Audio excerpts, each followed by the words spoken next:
Assalamu alaikum. Oh, hold on.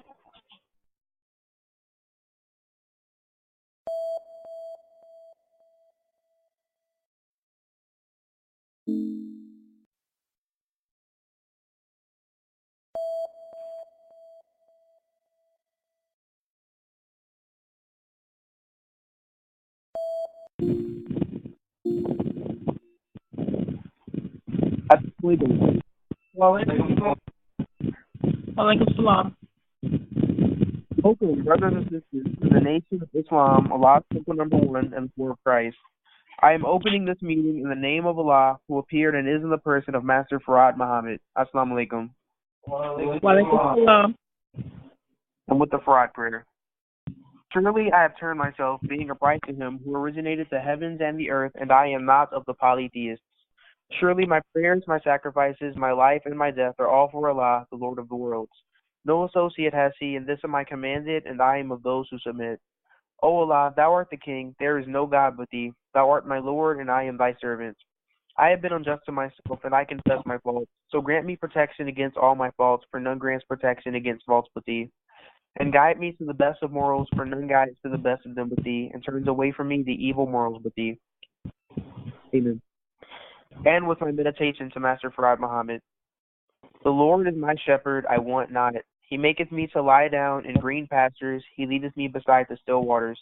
He restoreth my soul. He leadeth me in the paths of righteousness for his name's sake.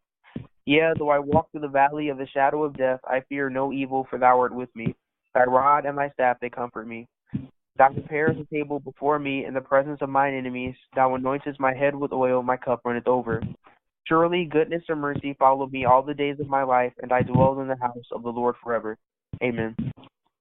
I would like to remind everyone to please mute their phones. Thank you. Today we are continuing with our reading of Message to the Black Man in America by the Most Honorable Elijah Muhammad, and the order will go as follows.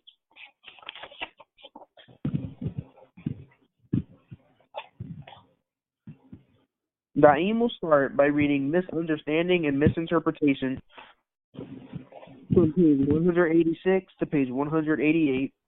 I will read Misunderstanding and Misinterpretation from page 188 to page 191. Kamal will read To Help Fight Against Poverty and Want on page 192. Amaria will read A Sound Economic Plan 1 on page 194. Sister Rebecca will read The Economic Program Part 2 on page 197. Daim will read Up, You Can Accomplish As You Will on page 199. I will read The World Hails the New Economic Plan on page 201. Kamal will read Separation Independence on page 203. Amaria will read Protection of the Faithful on page 206. And Sister Rebecca will read We Seek Truth and Justice on page 209. And we will start with Daim reading Misunderstanding and Misinterpretation on page 186.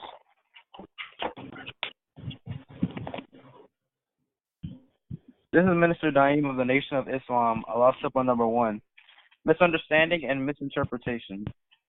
In the name of Almighty Allah, the most merciful Savior, our Deliverer, Master of the Day of Judgment, to Allah alone do I submit and seek refuge. My dear original black people of North America and the world, there is much talk, both good and bad, going these days about the ending of the world that we now live in, the world of the white man.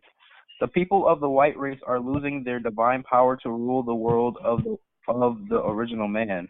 It is very easy for us to see and understand that throughout the world there is unrest among the original black people, who are working at a boiling pitch trying to get to themselves and for themselves as never before, not even since the white race has been placed on the planet, even more so than in the times of Muhammad of 1,400 years ago.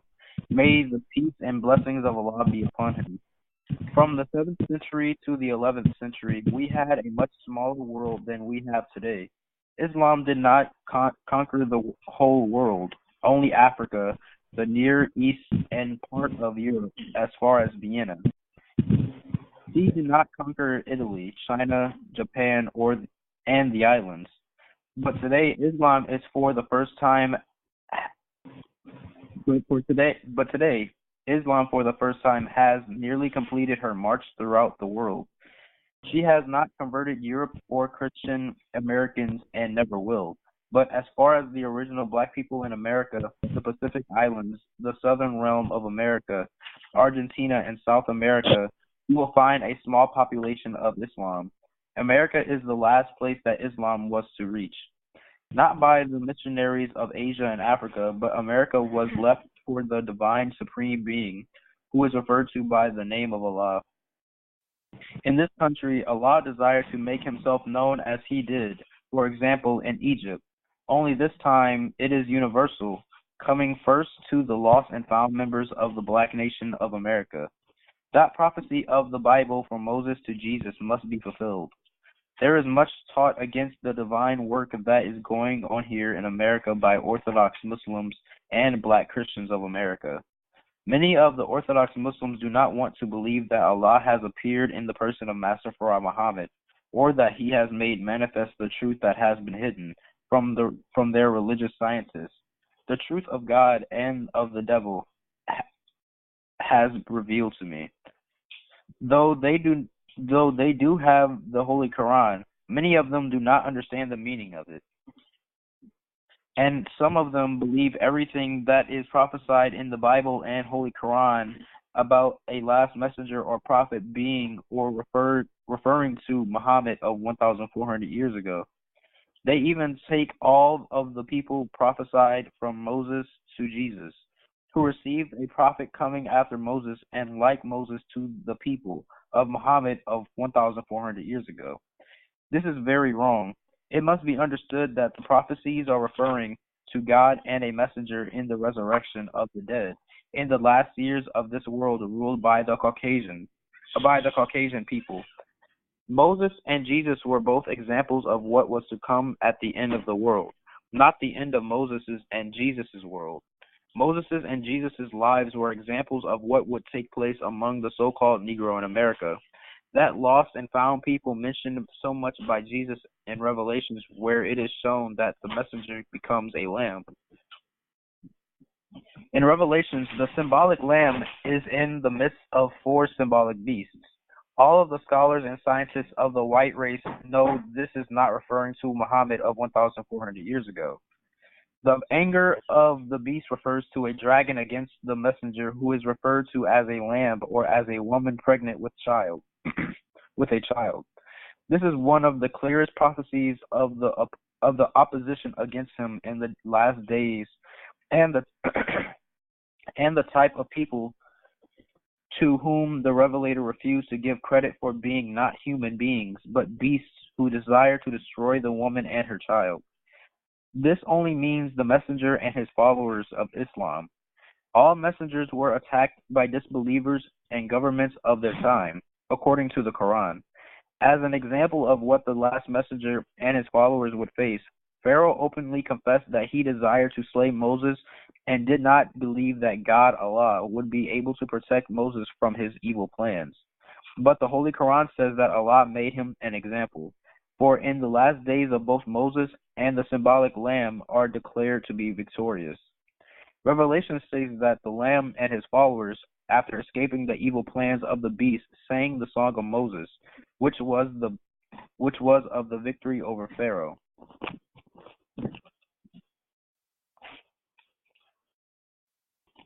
Let us remember that the scholars and scientists have not understood the true interpretations of the Bible and Holy Quran concerning the last messenger.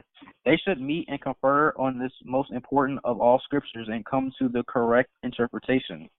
Both of you, Christians and Orthodox Muslims, are absolutely wrong to believe all of this prophecy refers to Jesus or Moses and a prophet like himself, and to believe that the symbolic lamb in Revelation refers to Jesus, or, as the Orthodox Muslims believe, that it refers to Muhammad of 1,400 years ago. How gravely you must interpret your Bible and Holy Quran. This important understanding is causing a lot of divisions. Amen. This is Minister Rafiq of the Nation of Islam, Allah Simple Number 1. Some of the well-read scholars among the Orthodox Muslims are grieved to hear from America that I call myself a messenger of Allah, though not one of them has been able to do the work that I have done in resurrecting my people in America. They could not do it. It It was not for them to do what I am doing, the resurrection of the dead. Their own Holy Quran teaches them that Allah teaches a messenger from every people that he intends to warn or destroy. It tells them in plain words that an Arab and an Arabic Holy Quran cannot be in the instrument sent to the people who must be resurrected, because they would have the excuse that they could not read the Arabic language, and therefore exercise their disbelief by saying that this was an Arab and an Arabic Quran. The Quran teaches that they must have a Quran in their own language, and that they must not have a foreigner, but someone from among themselves who could speak their language. He could not be one who could speak Arabic until Allah taught him Arabic. Therefore, the messenger is not an Arab or an Arabic speaker in the resurrection of the dead, not the people who must be resurrected according to the Holy Quran. But later Allah taught him Arabic, and then he said in his Quran that now I give to thee a Holy Quran in the language of the people whom he is among who did not speak Arabic. And now I give thee an Arabic Quran that I may warn the mother city. This means that he received two books, one in a foreign language to Arabs and another in the original language, both called Holy Quran. There must be something that is wrong about the mother city, which all the scholars agree is Mecca. Those are the last days, not in the days of Moses, only his work of correcting the ills of the Arabs in Mecca, where he was born. This was an example of what was to come or what will come. He, not Jesus, referred to the old truth which was given to either one, though the Holy Quran is without a doubt a true book, but it only takes us up to the resurrection of the dead and not beyond. It does not give you a real knowledge of Allah and the devil, because it refers to the coming of Allah as the Bible refers to the coming of Allah. The Holy Quran refers to the last days of Allah.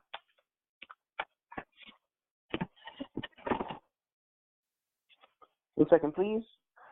The Holy Quran refers to the days of Allah, meaning in the years of the resurrection, and it often repeats that the people will meet Allah in person and not in visions. He will return to them or give them a knowledge of that which they have done, good or evil. He will not allow the good ones to enter into everlasting goodness without knowing of their good. It says that on that day, Allah will give every man a book so that he can read his own account in the resurrection of the dead, especially the so-called American Negro. They will receive these accounts literally because they are a people who must be separated, and these books will verify their actual worth. Of course, they have a knowledge of the chastisement of the wicked and disbelievers' rejections of the truth, and the righteous will have a knowledge of their right by being separated by Allah from evildoers and hypocrites. The jealousy of the last messenger is written of and mentioned throughout the Holy Quran and the Bible. All prophets had people among them who were hypocrites and who were jealous of them and wanted their place. But they were not fit or chosen by Allah for that place, as they probably could not go through the punishment or persecution of the wicked. There are religious scientists in Islam who know these things to be true that I am saying, and there are those who do not understand their Quran and the prophecy of Muhammad being the last among the dead, for the Bible teaches that God will use him to make himself known in the last days. The people will probably fall for everything evil. I will not acknowledge the hypocrites' charges against me by going and contending with them before my enemies. I am not sent to accuse my people. I am sent to clear them of the charges of the accusers, the devils. This is the divine problem. God himself will liberate the Negro. Africa is trying to liberate herself from the same enemy. These prophecies concerning the resurrection and freedom of the so-called American Negro cannot be cast aside as false, especially today, for you can see the fulfillment. The so-called Negro must be delivered by God and God only. He will use a messenger who is symbolically referred to as the Lamb of God in the resurrection to spiritually liberate the American Negro. They must be taught a thorough knowledge of their people and the devil. They must be Muslims to be liberated. They must have the name of God, which means one of the 99 names that comprise the name of God. The names are now being given. The foolish hypocrites do not know the scriptures or the prophecies, but they desire recognition by the people as great leaders without any followers. There are many Africans and Egyptians who are now giving me credit for what I have said.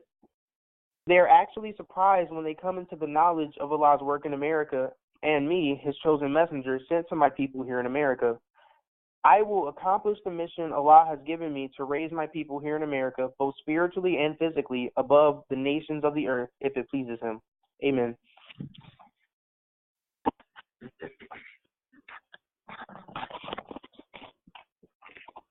This is Mr. Kamal Muhammad of the Nation of Islam, Allah's Temple number 1. I'll be reading Economic Program to Help Fight Against Poverty and Want. I appeal to all Muslims and to all the members of the original black nation in America to sacrifice at least 5 cents from each day's pay to create an economic savings program to help fight unemployment, abominable housing, hunger, and nakedness of the 22 million black people here in America who continue to face these problems. This will not interfere with the government's program for better housing conditions at all. It will only aid those who have never known anything in the way of help and those who do not even know that there is a government housing act to help dependent people. There are thousands of our people living in worse conditions than dogs and pigs. At least dogs are not bothered with too many rats and roaches in their houses because they kill them to keep out the uncleanliness and filth which dominate and create bad housing conditions. We hope to set up a committee to teach and force our people to be clean, the Committee of Cleanliness. We already have such a committee in effect among the Muslims. It compels our people to clean their bodies as well as their houses. If you have only one suit of clothing, you should wash it and press it each night so that you can wear it the next day.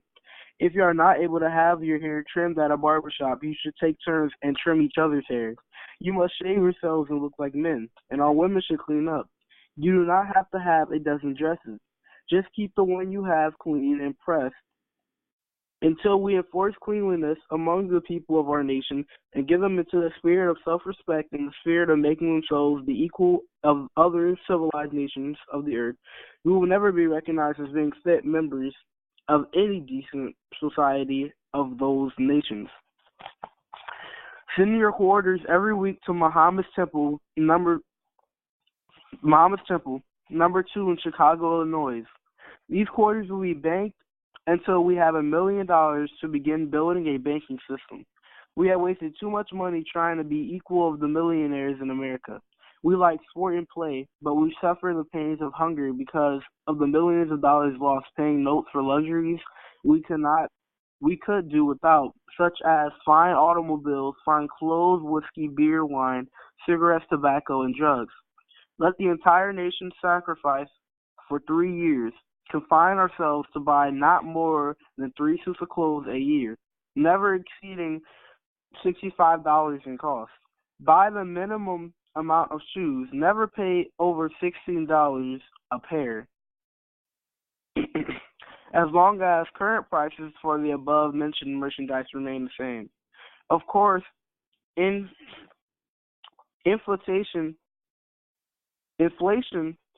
can run prices up until money has no value. We should cut down on waste in high-priced food, eat pure and wholesome food without being extravagant. Let us cut our extravagances. As soon as we have enough money in our bank to purchase land sufficient to feed the 22 million black people, we will build storage warehouses to store our supplies of the necessities of life for our people. I believe that if we make these sacrifices through the nation for 3 years, as all our nations are doing or have done, we will soon rid our people of poverty and want. Russia did it on a 5-year plan. Pakistan and other nations did it and are today on top. We must sacrifice for 3 years. I will not ask you to try a 5-year plan. I am afraid that you, with your short patience, will not agree, but try 3 years on an economic savings program to fight against poverty among our people here in America. I know you will become a happier and more recognized people and have the spirit of independence, which is the glory of any nation. Please respond and help yourself. Each and every one of you will be sent a receipt which will be recorded in our books for the Muslims 3-year economic program for the black nation in America. You will get a receipt for every penny you send to this office, which you will keep as your record. You can mail the money directly to the Muslims 3-year economic plan program, Muhammad's Temple number 2, 7351 Stony Island Avenue, Chicago, Illinois 60649. You can send 25 cents each week or $1 per month. Send postal or personal money orders. No personal checks will be accepted unless your financial savings are verified by the bank.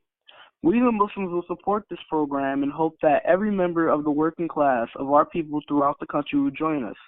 We will show the world that we can build an independent nation out of those who have been dependent people for 400 years. We are asking you to help us enlarge our educational system so that our people can be educated. This we refer to as re-education into the knowledge of self, our history, and the knowledge of the good things of life, of which we have been deprived. You can also aid us by subscribing to the Muhammad Speaks newspaper. May Allah bless our poor dependent people in America with better homes, more money, and better friendships among the nations of earth. Amen.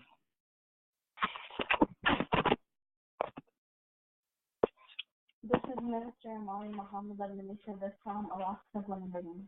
A Sound Economic Plan 1. The economic plight of the black people of this land has so long been neglected by the so-called leaders that even our own people have forgotten its basic importance. Our economic position remains at the bottom of the ladder because of this ineffective leadership and because so many of our people ignore the basic rules of a healthy economic life. We fail to develop self-leadership in the economy. We are in the midst of the so-called civil rights struggle, and ferment among the black and oppressed reaches new heights. I shall list critically, but constructively, the guide and outline which must be followed if this black nation of 22 million is ever to achieve true independence and equality. We shall begin with these 4 points. Number 1, our knowledge of self, others, and the time should force us to become more prudent in our spending. Unnecessary spending by trying to keep pace with the wealthy of this country has done more to put us on the path of the prodigal son than anything else. Let us be taught how to spend and save by those of us who desire to see us out of poverty and want. Number 2, do not be too proud to meet together as leaders and teachers to discuss the solution of how to stop this reckless downhill fall of our people. Number 3, not one so-called legal leader seems to want a meeting with me to discuss the plight of our poor people in North America. Number 4, I have set before you a program, according to the divine supreme being and his prophets. You have neither produced a better program nor anything to equal it. Your present plans are involved in one of the most disgraceful programs, especially you who boast that you are free and want freedom. Justice and equality with your slave masters by sitting, standing, and begging to be accepted as the brothers of those who, for 400 years, have brought you in your present condition, and have made you a people unwanted by the civilized nations of the earth. No one wants a foolish people who love everyone but themselves and their own kind, who would rather beg than go for self, or even ask the slave masters to help them go for self.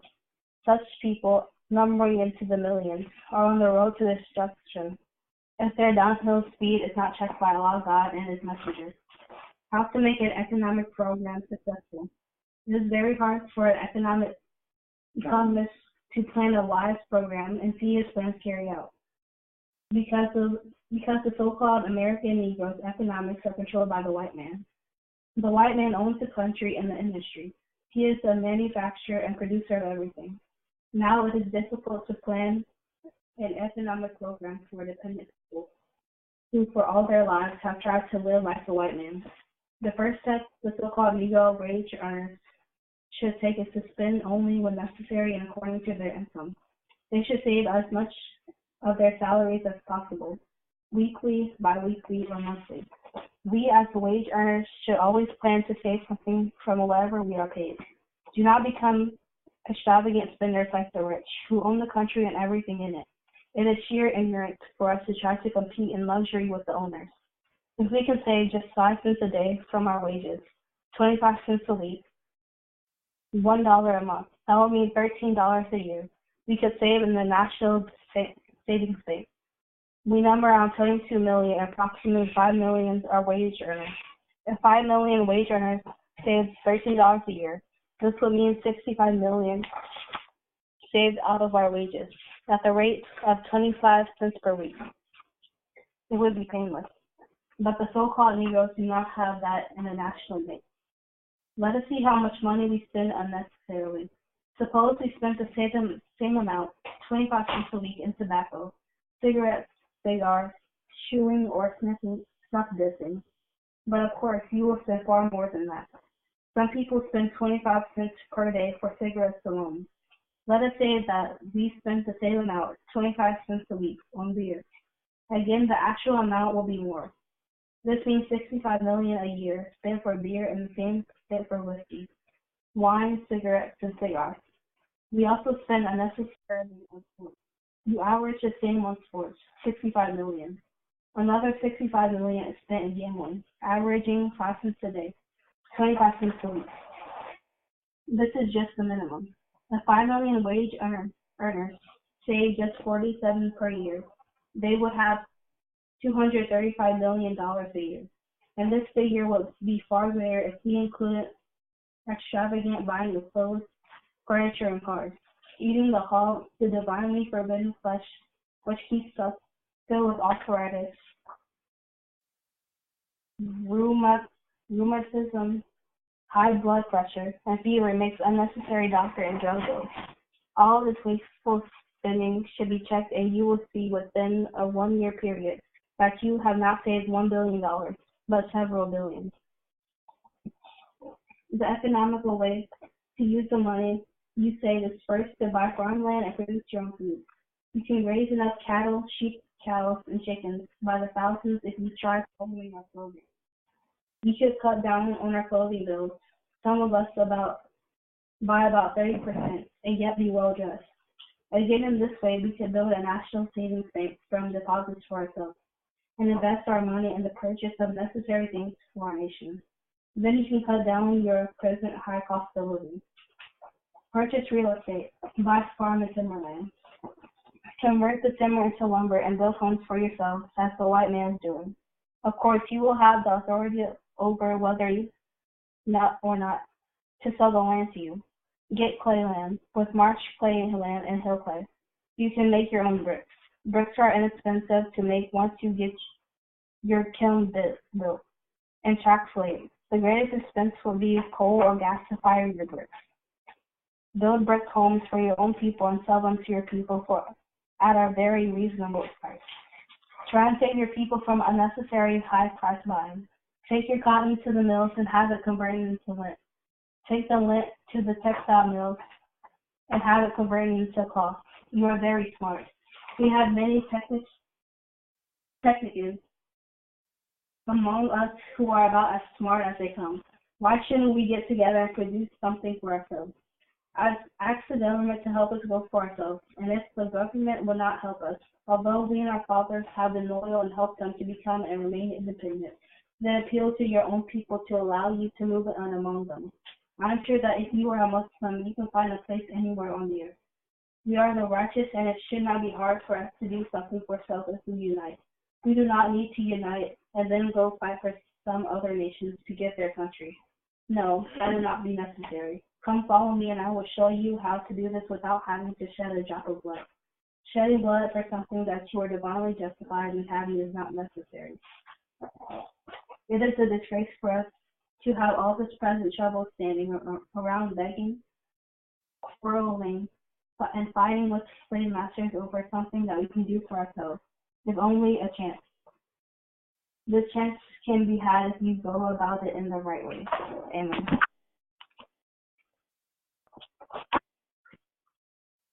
This is Minister Rebecca Rockman of the Nation of Islam Alliance Temple number 1, the Economic Program number 2. As I noted previously on matters of economics, there is an entirely too much distrust among us. We trust everyone but ourselves. We therefore have to build or produce trust in ourselves in order to do something for self and kind. We cannot depend upon the white man to continue to care for us and build a future of good for us and our children. We can see every hour and every day how the white man's world is narrowing and how his time is growing shorter. This narrowing of his world power teaches us that we must strike for ourselves or be left behind helpless and without a future. If you would accept Allah for your God and his religion, Islam, which means entire submission to his will, it would produce quality leadership that you could trust, a leadership capable of willing with a heart of love for one's people. Christianity has never been able to produce the right leadership for our people and never will. It's disheartening to a wise leader of the so-called American Negroes to see how foolish he has been made to think and act. The black man in America, as well as the black man abroad, has never been able to provide good leadership for himself under the Christianity, because Christianity is not the true religion of God. It is a division of religions and used as a division of God, which makes it impossible to establish true love and unity of brotherhood. As I wrote previously, it is difficult to plan an economic system for people who are subjected to the whim of another people. You are limited in your job, salaries, and incomes by the white man, but you still can learn not to be reckless and wasteful spenders and happy-go-lucky people with nothing of your own. Every sport the white man will bulging banks of money enjoys, you try to imitate him. Take what he gives you and learn to save some of it. The hardest times are before those of you who will not accept this program and follow the way of Allah and Islam, guide you and set you in heaven at once with money, good homes, and friendships in all walks of life. Begging and praying to the white man to accept you as his once abject slave and now willing slave and give you the things he is giving himself is a kind of really out of place today. The white man claims he has given you freedom. He feels that he is not responsible for your poverty since you have had 100 years on your own. He believes that if you did not like him, you shouldn't have left him. And if you do not like him today, you should leave him. You do not want to leave him because of your great desire of his wealth. This classifies you as being lazy, as people who do not want to accept their own responsibilities. Think it over, my friends. We have saved money by walking instead of riding in luxury. If we can produce an automobile, we should not try to get the most luxurious model unless we can afford it. You have read in previous articles of economics on how you can save hundreds of millions of dollars, even billions, if you would accept the right economic program and stop using things which destroys your health, such as tobacco, which doctors warn us can cause cancer. X-rays are known also to be dangerous and produce cancer. While X-rays aid doctors in finding the source of the ailment, they are not good for our bodies. Scientists now warn you against gazing into TV sets for any long lengths of time because this can produce cancer in the body. This is especially true of children who pop themselves in front of TV sets and gaze for hours at close range. We must remember that the new inventions are still in the experimental stage. None of the new inventions in this great modern world are completely safe. Look at TV only when you know there's something of importance to be seen, not for foolishness and sport. Beware of national elections, my black brothers and sisters. There's no salvation in them for you, only false promises. The only salvation for you and me now is in unity and being under the guidance of Allah through his messenger and his program for us all. Do not follow those self-made leaders who are seeking only the praise of the people and have no good in mind for you and will lead you back into becoming more of a slave than ever. Our problem is to be solved by a divine solution to Allah's messenger. Follow me and live. Reject me and die as people without the help of God and a friend. Amen.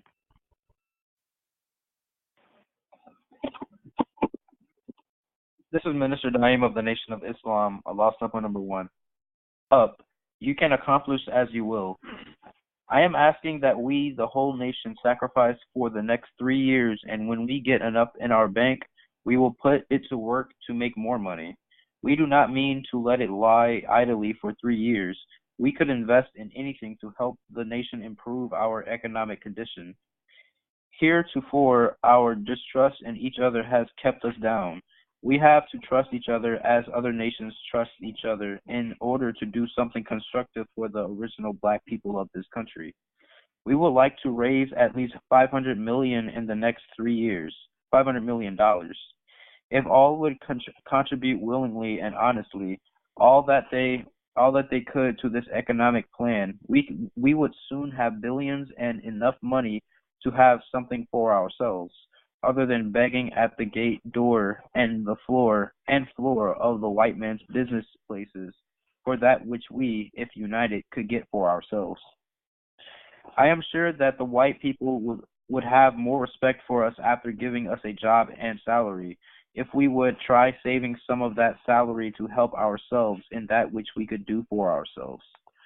If they give us jobs and pay us living wages, we should do more for ourselves than we are doing with high wages and salary that we are receiving today. If the wages were rightly distributed, they would prevent our begging for food and shelter. No nation will ever respect us as long as we beg for that which we can do for ourselves. There has never been a leader of our people who went all out to set up an economic plan for our people. I use the saying of Jesus, all before me were thieves and robbers. There are millions of your dollars lying in the white man's banks doing nothing for anyone. Put these millions of dollars to work buying farmland, since this is the basis of independence. Raise cotton, corn, wheat, rye, rice, chicken, cattle, and sheep. The sheep would clothe us with its wool and feed us with its flesh. The cow would also serve as food for us, as well as his hide being used in making shoes, belts, jackets, coats, and hats. The cotton could be woven into cloth. Remember how America once had to spin its yarn to make clothes by a spinning wheel? Today, if you have the money, you can buy machines which will weave and print thousands of yards of cotton goods per day. Do you say that you cannot do it? The white man is not preventing you from doing these things. He has many textile mills. He will help you and even weave your clothes at his own mills for a price. We can cobble our own shoes. The white man will sell us the machines. In fact, he will sell us almost anything to help us manufacture what we need. However, you must first go to the farms, till the earth, and produce your own food. Build stores and warehouses to preserve your food throughout the seasons. We just are not trying to do anything for self. As I have repeated until my throat is dry, one day America, the white man, will not be able to carry this entire nation of 22 million black people on her back. Their world is getting very small, and if you are dependent upon this world, yours too is getting very small. Self-preservation is the first law of nature. Everyone tries to provide a future of his own, but the American so-called Negro. Turn your millions of dollars over to our national 3-year economic savings plan, and I will show you how you can do all of these things overnight and be a happy people right here in America.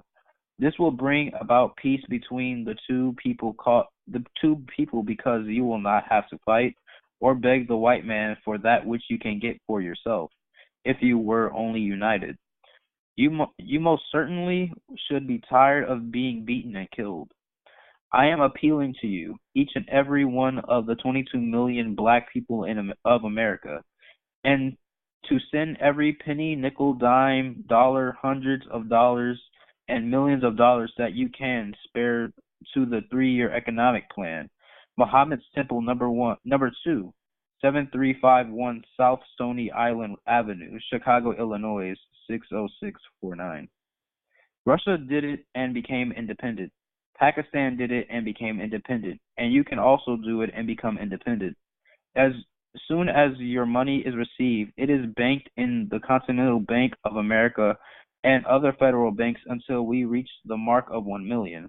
When our mark of 1 million is accomplished, $1 million, we are going to build a national reserve bank for the black people of America. Thank you again and again for your contributions. We will prove to you that we are honest people and only want to see you out of the mud of dependency and on a rock of independence. We can help accomplish this task by asking the government to do her once slave a favor for the next 10 years by exempting us from tax. Amen. This is Minister Rafiq of the Nation of Islam, Allah Temple number 1. The world hails the new economic plan. Our 3-year economic savings plan is receiving great response. Those able to give who are giving far more than I expected, and this includes all of the Muslims.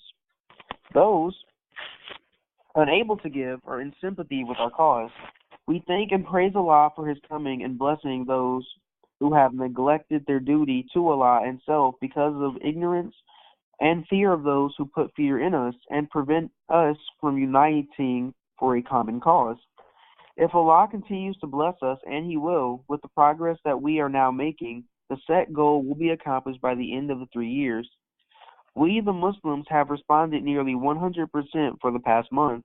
The savings plan is intended for all of our people in America who are from slave parents. It was not meant solely for the Muslims, but for the entire 22 million of our kind. Let it be remembered that what is good for the Muslims is good for all of our people here in America, because you are the ones we are trying to reach with good. A national savings plan for us, 22 million original black people, is one of the greatest steps towards financial help against poverty ever set before us since our so-called 100 years of freedom from slavery. The black man or woman who refused to give to our 3-year savings plan credit, as mentioned above, and who will not contribute to it, cannot be considered a man or a woman who wants to see his or her people out of the chains of want and slavery. We can do nothing constructive until we unite in a constructive plan for the entire 22 million of our people here in America. Jealousy, envy, and suspicion in and against the good planning for us will always keep us down as a nation and will always keep us serving the God of poverty and want. If our forefathers had the power of life to speak from their graves, they would condemn you for wasting your time and life after being freed and not availing yourself of this freedom. They were forced into slavery against their will, but you are now forcing yourself to remain in slavery by trying to force the white man to allow you to remain with him and provide for you as he has always done. You must admit that white America envies the success and prosperity coming to us, especially the poor devils in the South. This is why they will not give us an equal chance with them in that which will bring us progress and success. Since that is true, I am appealing to you to seek separation from such a people on some of this earth that we can call our own, away from a people who openly show and tell you that they hate you and any or all good that may come to you. Join us, the Muslims, and our program for a united black nation so that we may free ourselves from our oppressors with whom we cannot get along in peace. Spend only when it is a must and contribute, all of you, if you can, to this 3-year economic plan. We will not, however, be responsible for contributions given or sent other than directly to the 3-year economic savings plan, Temple number 2, 7351 South Stony Island Avenue, Chicago, Illinois, 60649. Amen.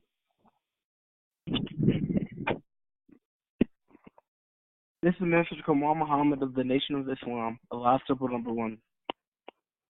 I'll be reading Separation and Independence on page 203.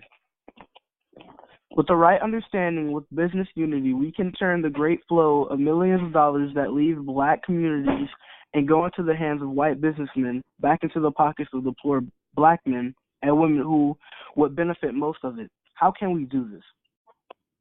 First, we must stop being so foolish as to spend our few hard-earned dollars with the rich of this land. Those of us who are wealthy or rich should help set up independent business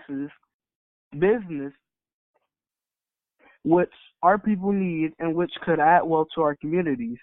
With such cooperation, our own businessmen could actually help lower prices and provide employment for the multitude of unemployed. But to be successful, we must have some of this earth to produce our people's needs. For example, in Chicago, Illinois, as well as in other communities throughout the country, the black man is robbed through giant cut-rate stores owned exclusively by white men who make it almost impossible for independent stores owned by black people to survive. We cannot compete in business unless we unite and get some of this earth so that we can produce our own people's needs. It is the right time that we seek separation and independence for our nation from the evils of our open enemies and not the foolish things other organizations are doing. They want our people integrated into our open enemies to be destroyed as a people. They seek that recognition which demands better qualifications, education, the knowledge of self and others, manners and self-respect, and the respect of others. But our people just do not have these qualifications until they first come to Islam and bear witness to what Allah God have revealed to me. No intelligent and refined society will accept us until we have the above stated qualifications. We once slaves, have grown to be a nation of 20 million or more, in a nation that enslaved our fathers, and to this day have deprived us of equal justice under their own laws. No equal civil rights. Most of us are treated by white citizens of America as animals. It is common to see and hear of the white mobs attacking, beating, and shooting down poor blacks whose fathers and mothers' labor, sweat, and blood helped make America the richest government on earth. Nevertheless, we are yet the most hated and mistreated people. Allah God wants to make a great nation out of us, the so-called Negroes. But if we desire to remain the slave of servants for our slave masters, it is all right with Allah. Do we love ourselves rather than beg the same slave masters for jobs and equal shares in whatever they have, even to equal membership in their society and families, intermarriage? This is definitely not a wise thing to do, but a very foolish and destructive thing for the once slave and his master to do. By the help and guidance of Allah God, I have put before you the wise and best thing for your future. Firstly, some of this earth that we can call our own. Without some of this earth that we can call our own, we cannot hope to even become a free nation out of the nation of the slave master. It is far more important to teach separation of the blacks and whites in America than prayer. Teach and train the blacks to do something for self in the way of uniting and seeking a home on this earth that they can call their own. There is no such thing as living in peace with white Americans. You and I have tried without success.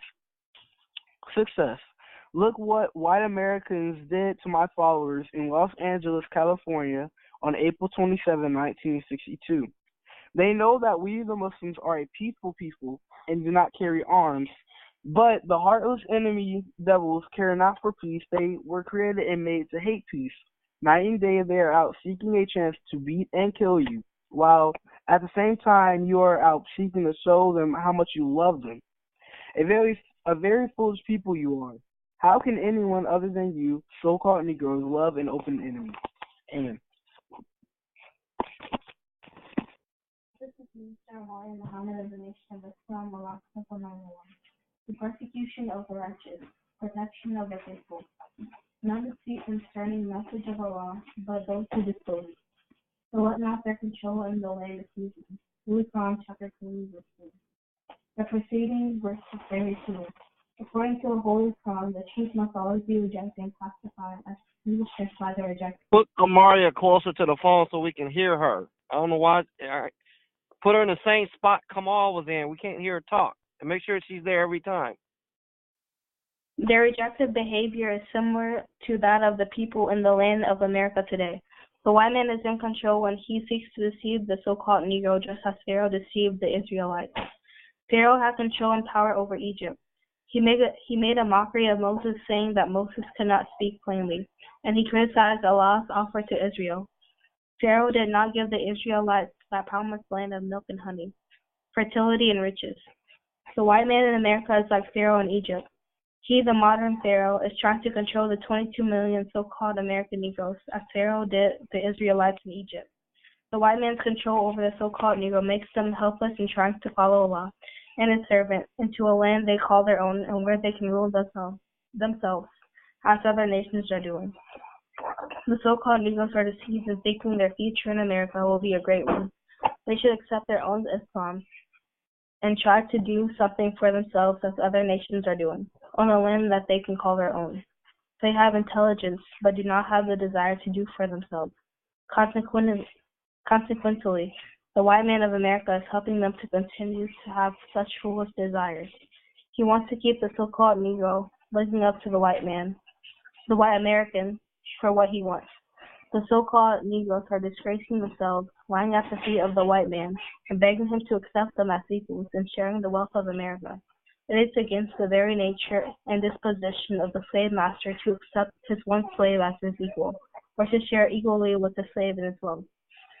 Therefore, the ignorant so-called Negro, who has never gone to school, is now showing himself to be wiser in his acceptance of Allah and the true religion of Islam than the learned of our people. The poor among our people desire to be white through intermixing with the white man and sharing in his wealth. They prove to be even more ignorant than the learned in their fascination with gaining the enemy's wealth and power, and their desire to trust the white man's power and wealth instead of acquiring permanent houses and wealth that Allah has offered. This makes them look very ignorant in the eyes of the civilized world. What is going on in the South against our people is our own fault, since they have heard the truth. The so-called Negroes have gone back to the slave master who said they were free 100 years ago. As a result, they are beaten, trampled, and attacked by the police dogs as though they were again living 300 years ago under slavery. These incidents only occur because of our people's great love and desire to remain under their slave master's children. If our people in the South are permitted to vote, for whom are they going to vote? They will vote for none but the white man, whether the black man's vote outnumber the white man's or not. The fact that you can vote does not mean that the white man will allow you to put men in Washington of your kind who would love to give you justice. Nor does it mean that you will be voted in as president of this country. You can never hope to attain this. If you think because Kennedy said in 40 years the Negro man will become president of the country, he will become just that, then you misunderstood. Never will a black man be able to rule a white man in America. He was only referring to the so-called American Negro's unity with his brothers. This will make him strong enough to put a president in office, but not over the white people. 40 years from now, there may not be a white man in the Western Hemisphere. In addition, the president is aware of the shameful, humiliating, and disgraceful acts by our people trying to be recognized and justified in the South as an equal of the white man. This is due to the poor leadership of our people. The leaders do not know that this is the time of separation and not the time of integration.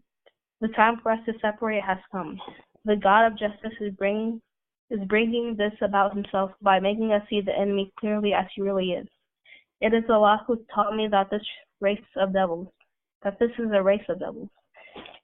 And those of you who think yourselves to be theologians know they are a race of devils according to the scriptures.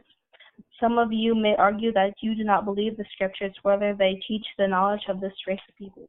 But this is written in both the Holy Quran and Bible several times. You will be punished for ignoring this truth, as were the Israelites. They were in love with the Egyptians who were jealous and envious of Moses. The wisdom of Jehovah was communicated through Moses to the Israelites. The Egyptians opposed Moses, and Allah became angry, as the Bible teaches you. He therefore sent fiery and angry serpents to fight and kill those who were rebelling against Moses' leadership. So it is with you today. Before them, the people of Noah and the parties after them rejected prophets, and every nation proposed against its messengers to destroy him, and disputed by means of falsehood to render known thereby the truth. So I seized them. How terrible was then my retribution. Holy Quran, chapter 40, verse 5. The fifth verse is a warning to us today. It speaks of a people God has marked for destruction. Your actions are the same as disbelievers before you. They made mockery of Allah's messenger and designed plans against him. They plan to destroy him, just as the present-day disbelievers plan against my life. They desire to destroy me, the present messenger. How terrible was Allah's disapproval of their actions against his messenger. So it is today. Amen. This is Minister Rebecca Rockman of the Nation of Islam, Allah's Temple number 1. We seek truth and justice. America knows that under her flag, we have received nothing but hell, beatings, and killings without due process of the law, day and night, not only in the past, but in the present. She wants to make some so-called Negroes believe that the religion of Islam can be thrown out of the window if they turn hypocrite themselves in trying to make democracy work. This is done only to deceive the so-called American Negroes. But I say everyone who reads this book that Islam is here among these black people of America to stay as long as their life is in their body. The God of Islam, Allah, is with me and will back me and others who are working hard to deliver people from such an evil and merciless race of devils. What glory and honor does a so-called Negro get under the stars and stripes? No honor, no glory, only hell. We have proof of this by their so-called courts of justice. There is no justice for you in this America knows. She would like to hurt every one of you and make you like it. It pleases her to do you evil. But not us Muslims. We will declare the truth and die for it. Thanks to Allah for removing fear from us. And I pray He puts it in them and they may fear and tremble every day until they are taken out of the way. The Monroe, Louisiana Southern courts, with their Southern judges of hatred, are thirsty to take their own law of justice, twist it up, and throw it back upon the shelf. And when they look, they see a poor, innocent, so-called Negro begging for justice as his grandparents and their grandparents before, as far back as 400 years ago, who received nothing but spitting of anger and threats of murder from the judges throughout the courts of America. Just to mention, justice for the so-called Negroes in the South is an insult to the judge, who is supposed to be the judge of right and wrong between the state and the opposing attorney. He becomes a more vicious enemy against the poor so-called Negro than the prosecuting attorney when he sees a so-called Negro before him. The so-called Negro does not have justice under the law. Only in the South, but anywhere in America. Not only in the South, but anywhere in America. As I plainly stated in Washington, D.C. in 1959 in the Uline Arena before 10,000 people, everything has failed us as far as justice is concerned. The Justice Department in Washington, the churches, the priests, the preachers have all failed the so-called Negroes. We the Muslims were and still being persecuted in Monroe, Louisiana, and throughout North America for what we teach of these two flags, Islamic and American, and especially because of the following words that you will find on the blackboard in most of our regular meetings, which flags will survive the war of Armageddon. Armageddon is the final war of judgment and separation of righteous from the wicked, which I am sent to teach. This is a question that is asked the mentally dead of my people in America, the so-called Negroes. This question is to show the answer that he fully agrees that the sun, moon, and stars will survive the cross or the flag of America known as the Stars and Stripes. Everyone who has asked this question answered that the crescent will survive America's flag and the emblem of Christianity, which is the cross. A fool knows that the sun, moon, and stars will survive any nation. Then comes the next question. Since you believe that the crescent will survive, why not accept Islam and the flag and crescent emblem which represents the sun, moon, and stars? We are doing work that is well known among the learned whites and blacks. The resurrecting of the mentally dead so-called Negroes to give them divine knowledge of self, of Allah God, and of the devil. In the past, we have been taught that God and the devil are something other than human, while the truth from Almighty God, Allah, who is now among us in person, makes it clear that these two characters are human beings.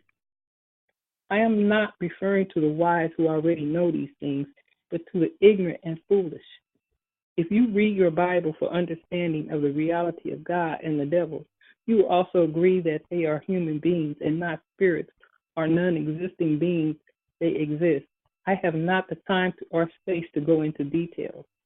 This is a crime, or these words, which one meaning the American flag or the Islamic flag, will survive the war of Armageddon, or holy war, or the war to the end war, are considered a crime or a teaching to incite insurrection or revolution to take America by force, cannot be proven to be true by anyone who may read this or may have attended one of our meetings.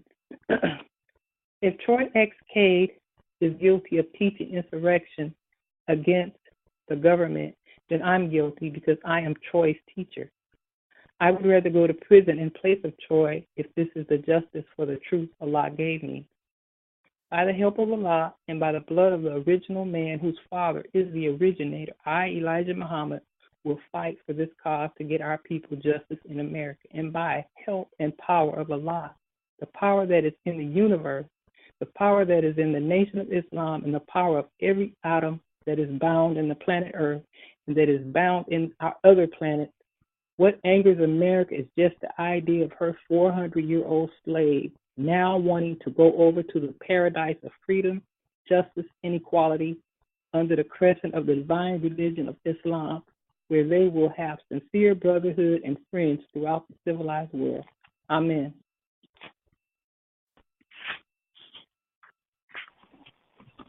That concludes our reading of Message to the Black Man in America by the Most Honorable Elijah Muhammad. Our next reading will be on Sunday for our Sunday school, and the order will go as follows. Daim will read, Were Muslims framed to whitewash the guilty, on page 211. I will read, Right to peaceful assembly denied to so-called American Negroes. Kamal will read, The right of self-defense. Amaria will read, The unity of the 22 million. And Sister Rebecca will read, How can we unite? And we will now hear from the Son of Man.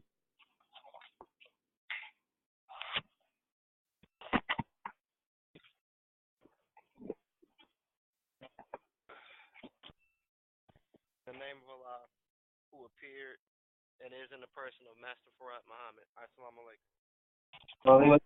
Alaikum salam. Trust that you all are feeling fine this Friday evening. Yes, sir. Yes, sir. I just have a few words to say, and actually a lot. So I need to. You gotta give me a second, because right when I was beginning to speak, Allah just brought me something to say, and I have to get it for you. Just a second. I have to pull it. One moment. Just a second.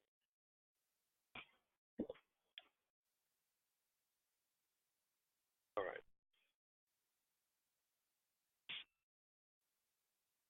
Okay. It's just us again. I don't think Sister Francine joined us this evening. Let me double check. See if she's here. No, she's not here. So it's just us. You know, I have a few things to say this evening. I guess I'll start right there. You know, right now, my children are quite young. My oldest is 19, Rafiq 17, Kamal's 13, 14. How old are you, Kamal? 14? Yes, sir. And Amaria should be what, 12? Yes, sir. I got y'all ages. How about that? And I during my time, well, let me read something to you from the divine sayings of the Most Honorable Elijah Muhammad. One of the things that the Most Honorable Elijah Muhammad said in his divine sayings, quote, he said, everything that attracts your attention is for seeking wisdom, not sport and play. Do you understand? Yes, sir. Sure. Let me put that another way. There's an old saying,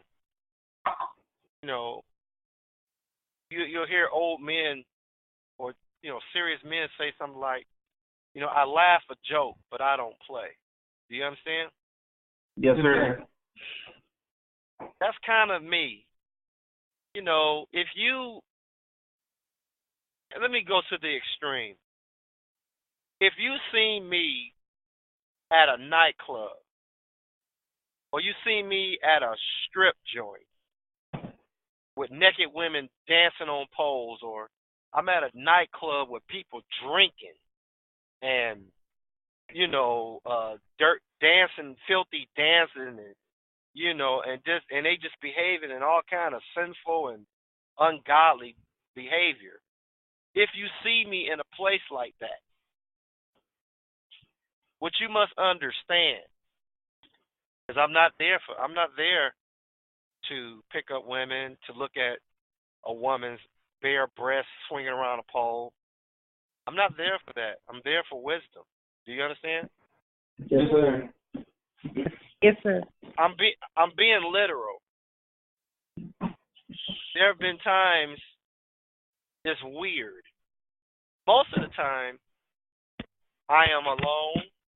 When I'm in Baton Rouge, I sit in my room and I stare at the wall. If I'm not reading my Bible, reading the Quran, listening to the messenger's tapes, a lot of times I'm sitting in my room, staring at the wall, just quiet and meditate. You understand? Yes, sir. This goes on for months. And one time, for whatever reason, I just went to the nightclub. I just went. It was about 1 a.m. Got in my car and drove to the nearest drove to a nightclub. Went to the bar. Bartender came up to me. Said, "Hey, what you want to drink, bro?"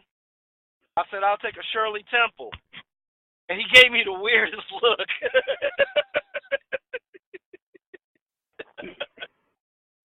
Now, you got to realize I'm in a nightclub, right? I didn't ask for Jack and Coke or some cognac, right? He asked me what do you want to drink. I said, I'll take a Shirley Temple. The Shirley Temple is basically a Sprite with some cherry juice, some cherry flavor in it. Do you understand? Yes, sir. Yes, sir. Or Roy Rogers is a Coca-Cola with cherry juice in it. You understand? Yes, sir. So here you have a grown mid 40-year-old man, dressed rather nice. Everybody drinking in there. Cognac, Jack, Crown Royal, Bacardi. I know the drinks. So what do you want? Got a pocket full of money. I'll take a Shirley Temple. He looks at me. What the hell is this? How the hell he ordered a Shirley? He gives me a Shirley Temple. Do you understand? Yes, sir. It was a Friday night. I sat at the bar drinking a Shirley Temple, looking around. Because I'm trying to figure out what's so important that these people are not at an Islamic meeting. What they doing? Nothing. Sitting around, smoking, talking about nothing. What is the big deal that you can't come serve Allah? What are you doing? Why is everybody going out? What are you doing out here? Do you understand? Yes, sir. The same old tired scene that I seen when I was a young man. Ain't nothing changed. The same old thing. Women that's out there got no business being out that late, trying to catch somebody, trying to catch a man. Men out in the middle of the night looking for these women that shouldn't be out there, trying to catch a woman. This stupidness. Do you understand? Yes, sir. I was there for about 20 minutes and I went home. The point is this. The messenger said in his divine sayings, everything that attracts your attention is for seeking wisdom, not sport and play. Do you understand? Yes, sir. A lot of times, I am drawn to be certain places, like the movies, or I might tune in to somebody teaching something Islamically, there's like a nudging or not or even a nagging. Something keeps bothering me until I go here or turn here to listen or observe something. Do you understand? Yes, sir. Yes, sir. You know, when Allah reveals himself to you, meaning his presence in your life, is very subtle. And one day you realize, you wake up to know that, man, Allah's guiding me. It comes to you like that. You don't really meet God. I don't know if you're ever going to meet God in the way that Elijah met him in 1931. You know, like that. You know, at least maybe we will soon, but throughout time and after Elijah's time, the way you kind of meet God is real subtle. It's just like the messenger said, getting acquainted with Allah is not like getting acquainted with a common fool. Meaning, God don't come up to you and say, hey, my name is Allah. What's your name? That's not how you meet Allah. Do you understand? Yes, sir. Yes, sir. It's a spiritual thing. It's a spiritual thing. And so, you know, I remember, now I really don't care that much for dogs. But when I was around these Rastafarian fellas, I will always, for whatever reason, my attention was drawn to them and their dogs. I will watch them and their dogs. And I was there hanging around these marijuana smoking Negroes. And yes, sir. I don't care who you run into. They ask you about Yaqub Muhammad or Kev Muhammad. They say, man, hey, man, don't y'all smoke reefer? Yeah. Don't y'all drink? Yeah. Man, didn't that dude say he a Muslim? Yeah. Man, was he at y'all house all night? Yeah. Man, didn't y'all pass the pipe? Yeah. How many hits did Muhammad take? Muhammad don't smoke. What do you mean Muhammad don't smoke? Muhammad will sit there for hours while we pass the pipe. He don't take a hit. He just sits there. We pull out a bottle of wine. Muhammad don't want it. Muhammad will walk to the store and get a bottle of water. The point I'm making to you, I'm a righteous person, but I obey Allah. I don't care where I am. Just because people are smoking marijuana and drinking alcohol around me don't mean I'm going to do that. Do you understand? Yes, sir. Yes, sir. It's just my nature. And I've done it for hours. Right there. Right there. So, anyway, back to the dogs. I had this conversation with Sister Rebecca before, part of it, about making how you make a regular dog and a vicious attack dog. What's the main way you do it? The main way you do that, you put a dog on a leash. You understand? Yes, sir. Put a chain around his neck and tie him to a tree or a pole and just set him outside. That nice puppy dog on that leash, walking around, get that leash keep yanking his chain. See a stray cat, try to chase it, get yanked back. People walk by and may throw a rock at the dog or shout or make noises at the dog will bark. The chain keep yanking him. And without even doing much, the dog start getting mean. Do you understand? Yes, sir. Yes, sir. It's a little more to it than that, but basically that's how you bring out the dog in him. Do you understand? Yes, sir. It's like a song by George Clinton. One of the lyrics he said, "Why must I be like that? Why must I chase the cat? Must be the dog in me. Woof." You understand? Yes, sir. Yes, sir. Yeah.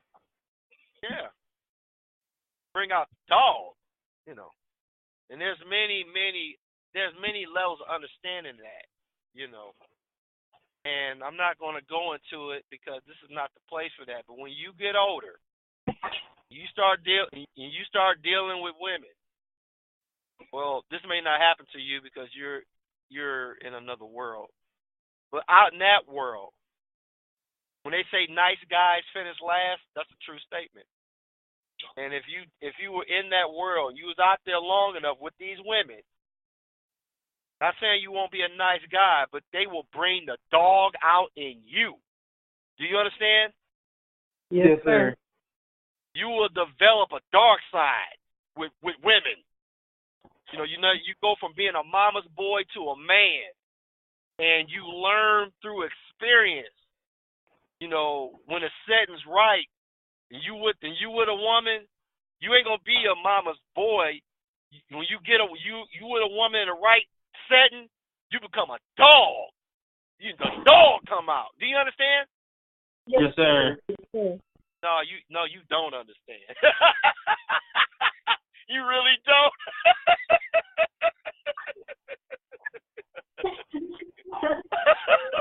Actually, you don't understand. But the point is, one of these days we'll have a private talk, and I'll talk to you more about the birds and the bees. But this is definitely not the setting for that. Back to the point. So you want to bring that dog out of that dog. You want to bring that what nature has is locked up in them. Do you understand? Yes, sir. Yes, sir. So I teach my children, especially my sons, black man God, we're gonna rule the earth and blase. And my boys are like puppies. All praise due to Allah. Yes, sir. Black man God. We're gonna rule the earth. Yes, sir. No problem, right? Yes, sir. Yes, sir. Yes, sir. But I'm trying to make men out of my son. So what do I do to right now my two oldest children, Rafiq and Dane? What am I doing to them? I tied a big old rope around their necks, a big chain around their neck, and I sit $5 trillion in front of them. I tell them, go get that $5 trillion. Go get some of that money, and they go out in the morning to get that $5 trillion, and or get them billions, and when they go get it, there's this chain around their neck. Keep yanking them back. They go out to get the money and they lose money. Go out to make a little, then lose more than they make. And what does that do? Like a dog. Dog is really a jolly fellow. He's not really, but it starts to bother him. Do you understand? Yes, sir. Yes, sir. And something happens. Like, that dog, that dog know he's a dog, but he just can't get to that cat because there's a chain around his neck. And these people walking back and forth in front of me, they wouldn't be laughing and throwing rocks at me if this doggone chain wasn't around my neck. And I will hop that fence and I will whoop your butt. Do you understand? Yes, sir. But I can't do that because I got this chain around my neck. Ain't that right? Yes, sir. It's one thing to say to your children or to your boys, one day you're going to be millionaires and one day you're going to be rich, Allah going to bless you. It's another thing to make them hungry, to make them feel like they got a right to get it. You got to bring the dog out in them. Do you understand? Yes, sir. Yes, sir. A woman can't make no man out of a boy. Only a man can make a man out of a child, out of a boy child. You understand? Yes, sir. He got to have his father, or he got to have a father figure in his life to bring that dog out in him. Do you understand? Yes, sir. Yeah. Man, I grew up on the rough side of mine. I had a stepfather. He wasn't the most loving figure in my life. So, early from the age of 4 until I was grown, I got a rough side to me. I mean, I'm a nice fella, but there's a dog inside of me, man. I'm just telling you. My stepdad was all of 6'1", shoot, 250, 300 pounds. I mean, he looked like a freaking black. When I was 3 or 4 years old, looking at this man, this dude looked like a giant. Looked like he had a beard, and looked like a freaking black Viking. Do you understand? Yes, sir. I was scared to death of my stepdad. I mean, good Lord, he was a massive, imposing man. And he was rough with me. As I grew up, I got a little size on me. I got about 10, 11, 12. Still scared of him, but not as scared. I mean, it kind of like sizes him up. Got about 16, 17, 18. Yeah, I wasn't so scared of him. Do you understand where I'm coming from? Yes, sir. I never outright disrespected my stepdad. Don't get me wrong. But when I got up, I wasn't so scared of that man. He still has bluff head on me, but it wasn't the fear that I had when I was 4 years old. Do you understand? Yes, sir. Yes, sir. Yeah, I mean, I got, so there's a lot. There's an old saying. It's not how much. It's not the dog. It's not the dog. It's not how big the dog is in the fight. It's how big the fight is inside the dog. Do you understand? Yes, sir. So and I'm a relatively average man. I'm about 5'10". I'm of average height. Nothing. I'm not an imposing looking fellow. But I have encountered situations. I go to confront a situation and a door opens, and it may be a man. He might be 6'2" or 6'3", looking down at me, and I'm talking to him. But this man detects. Now I know he's like, I know this dude know that I'm bigger than him, and but I don't detect no fear in him. Do you understand? Yes, sir. Yes, sir. And I talk to him like I'm talking to anybody else, because I don't care if you're 6'4", I'm 5'10". I've been dealing with that since I was 4 years old. When my stepfather was 3 and 4 feet above me, you only got me about 6 inches. So for me to look at somebody 6'5", 6'6", 6'3", and I'm telling them, you need to leave the sister alone, I'm not acting brave. You don't bother me. I got tossed and pushed around by a man much bigger than you growing up my whole life. Do you understand? Yes, sir. There's a lot of fight in this. I might be a small dog, but there's big fight in this dog. Do you understand? Yes, sir. A lot of it. I ain't talking no mess either.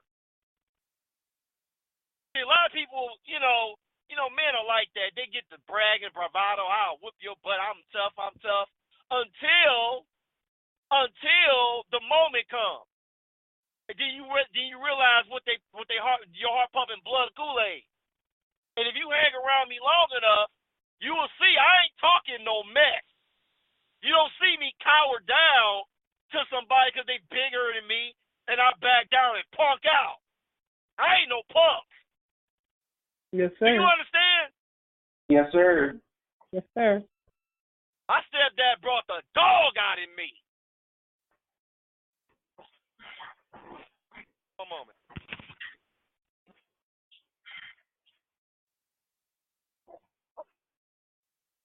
Then a lot finished the job. 2000, what year was that? 2008? 2008 or 2007? I think 2008. About a year before I started teaching Islam. You have no idea what I've been through to get this wisdom. Do you understand? Yes, sir. Yes, sir. I was going through my trials and everything, and it was one of those nights.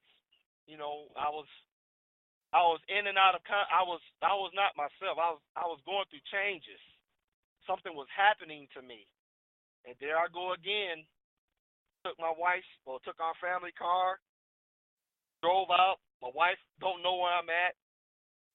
I'm out on the other side of Baton Rouge, and park the car, then walk across the street to a hotel. Got a car, but walk to a hotel and tell the man to call an ambulance and take me to the crazy house.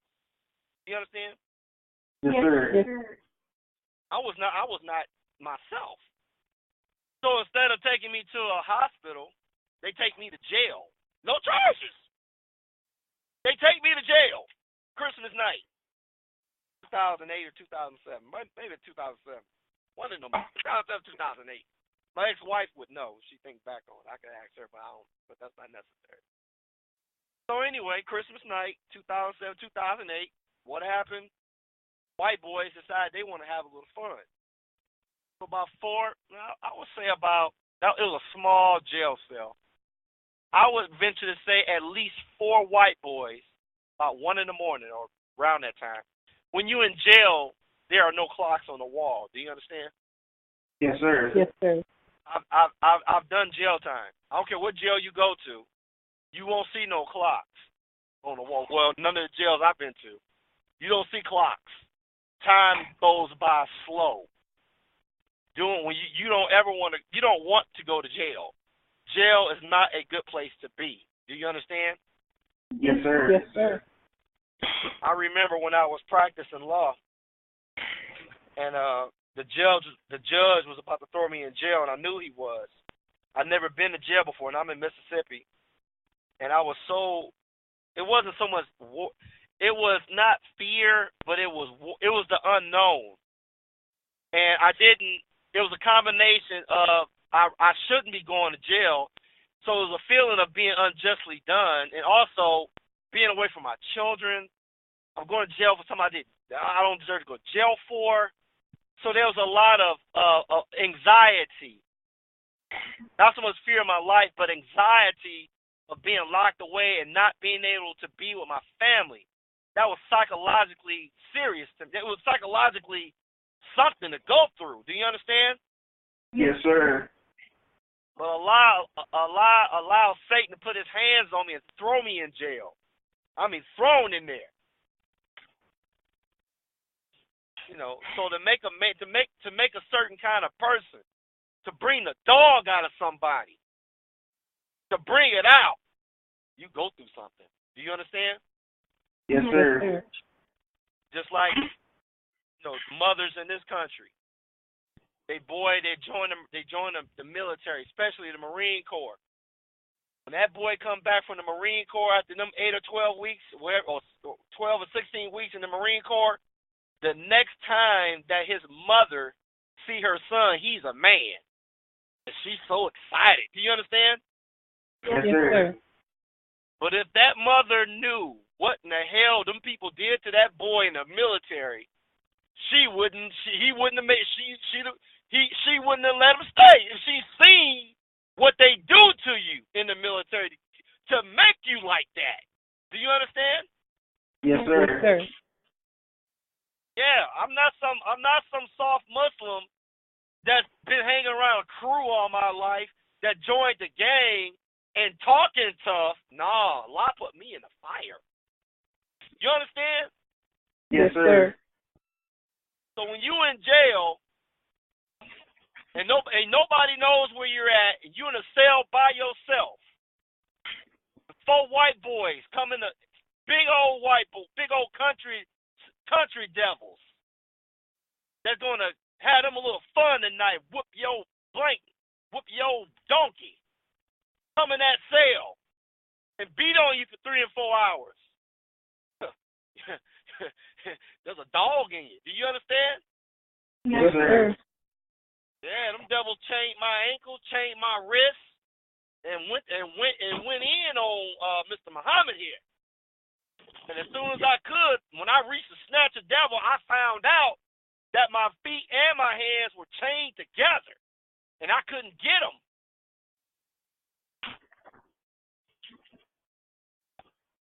No army of FOI around me.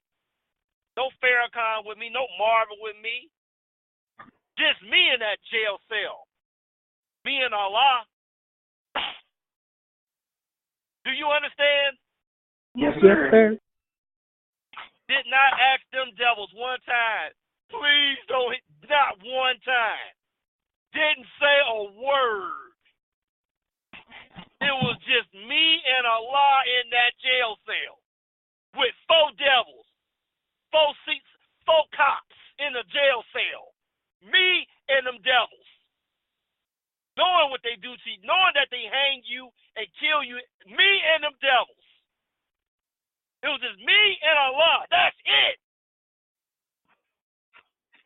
When they was doing their thing, the whole time I'm talking to, wasn't referring to Allah in the person of Master Farad Muhammad.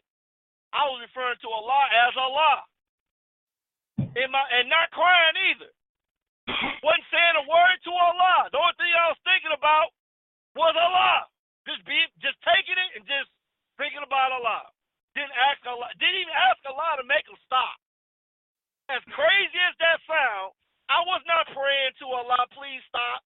Please help me, Allah. That's not what was going on. Do you understand? Yes, sir. Let me tell you what was happening. Every time them devils punching me in the face and punching me in the eye, literally, when you get punched hard enough in the eye, you see what looks like a lightning fingers going through you see black. Your eyes are closed, so you see nothing but black. And when somebody's fist hits you in the eye, you see lightning. Do you understand? Yes, sir. I got beat for hours. I see nothing but lightning for hours in that jail cell. Bang, bang, bang. And was doing nothing but meditating on Allah. Didn't say, oh Allah, please spare my life. Nope. Oh Allah, please don't let these devils kill me. Nope. Just took it. Didn't care nothing about. What are you thinking about death? The only thing I was thinking about was Allah. That's it. That's it. Do you understand? Yes, sir. Yes, sir. A dog. Man, I got out of jail. Allah had about 1 million angels around me. Because when I went back to Southern University, after that, man, I was ready to kill. So I was ready to kill anybody. Lord help any Negro or whoever that got to fight with that thought they was going to do something to me. I was walking around with a big chip on my shoulder. Do you understand? Yes, sir. Yes, sir. Football players didn't matter. I wasn't losing no staring contest. Wish a nigga would. Wish a nigga would. I was like that for a good 2-3 months. Wish a nigga would. Yeah. Yeah. I can tell you some stuff. I've been through some stuff. You think that, oh man, people think they being anybody can do that. What's so special about him? Allah know, and I know. And Allah knew before I knew. Do you understand? Yes, sir. Yes, sir. That's in 2008. That's before 2013. When them devils tried it again, it couldn't hit nothing but air. Before Allah's protection came, I was already a dog.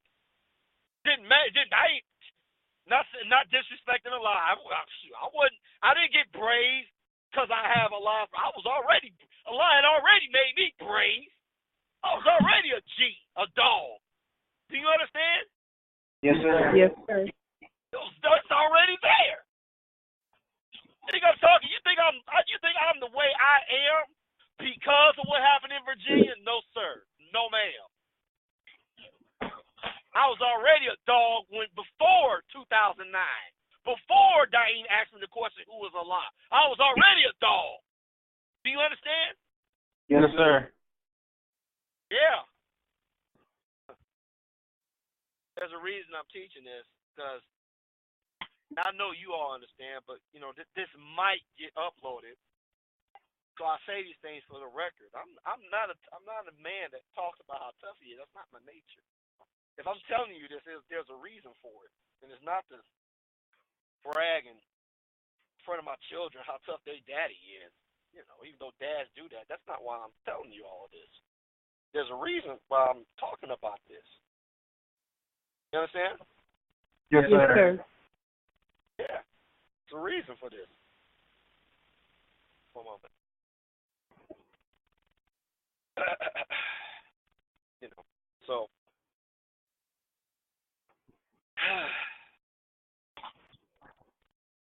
point I'm making to you is this. There's a price that you pay. When Allah chooses a man, that man is tested. That man is tried. Do you understand? Yes, sir. Sir. If you want to get an idea of what it takes to become Allah's man, or what it takes to become the sword of Allah, you ought to get on YouTube and look at how the Japanese or how the Africans make a sword. What they do to that steel with a hammer and with fire. In and out, baptizing that sword in fire, baptizing that sword in water, beating that sword with a hammer to make a sword fit for a king or fit for a samurai or fit for a soldier. That sword goes through hell. But once it's ready, it shines. Do you understand? Yes, sir. Sir. There's a reason why my wisdom shines. I went through hell. Do you understand? Yes, sir. Yes, sir. Yeah. Unfortunately, I say this with all due respect. Unfortunately, my ex-wife wasn't wise enough to see that. And she do what women do. They act hastily. She didn't have the wisdom to see what was happening, which is not my fault. Maybe it's just the will of Allah. But like every other woman that's dealt with me, deals with me, after me, it's all downhill. You get with me and you leave me, you will never another man will never be able to satisfy you. I don't care what you think of me. You will spend the rest of your life looking for happiness and won't find it because once you've been to the top, there's only one place to go, and that's downhill. Every other man you meet is going to be woefully short. He is never going to be able to bring you what I brought you. You understand? Yes, sir. Yes, sir. That's why I'm very careful about getting in relationships with women. Very careful about that. Like your life, your mental, the mental stimulation I provide to a woman, she ain't gonna find that no more. But I'm way off subject. I don't know how I got over here. Let me get back to the point. So, got my sons trading in international currencies. They got this chain around their neck, the chain of ignorance, chain of impatience, the chain of impulsiveness, the chain of, greed, fear. $5 trillion going in front of their faces every day. But if I didn't do that, I mean, how many other black children do you know that's even dabbling in international trade, international currencies? How many do you know?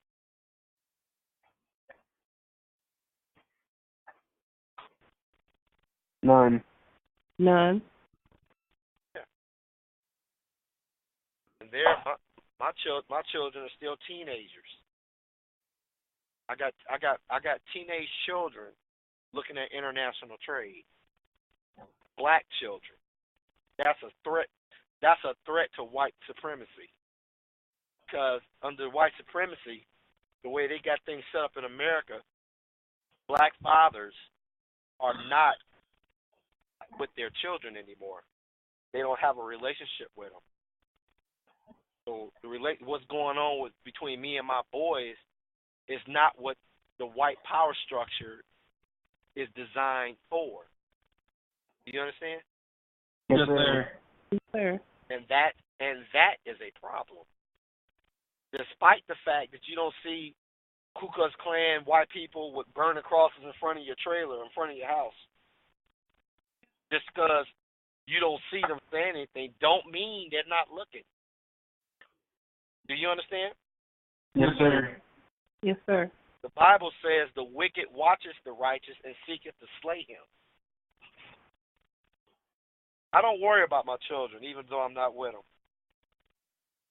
because I put them in the hands of somebody very dangerous. I put them in the hands of somebody very powerful. I put them in the hands of somebody very, very deadly. So deadly, so powerful, so dangerous. He's there, you don't even see him. And this person is just like, this person made me just like he wish a nigga would. Wish a devil would. That's who's watching my children. Do you understand? Yes, sir. Wish a nigga would try it with my children. Wish a devil would try it. That's who my children are with.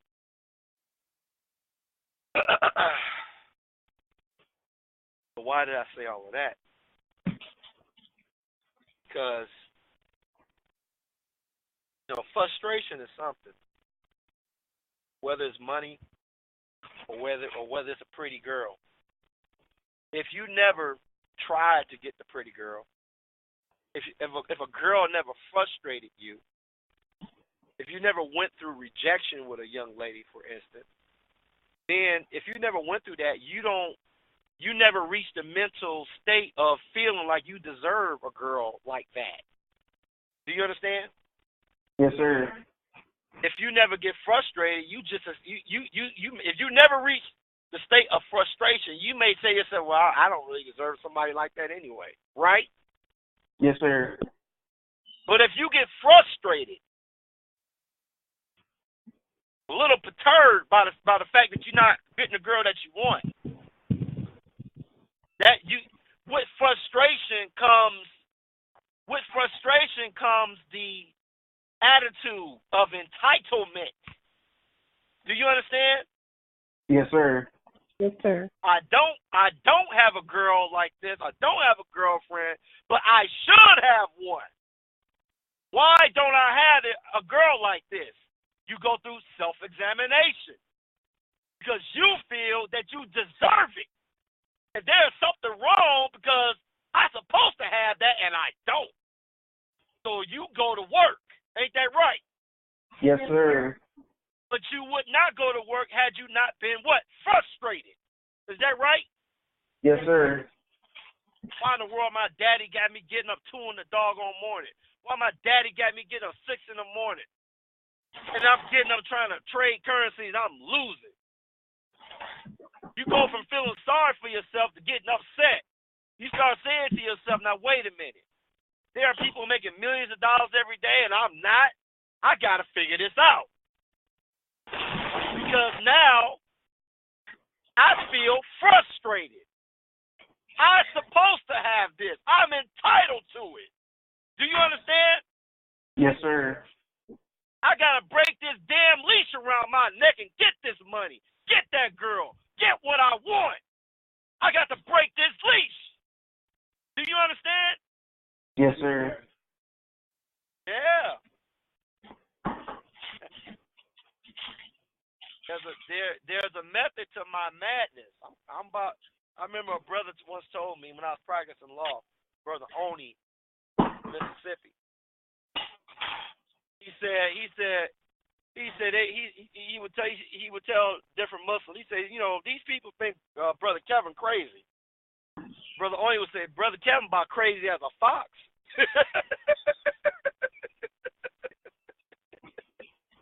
He would always say that. He said, man, this boy ain't crazy. He about crazy as a fox.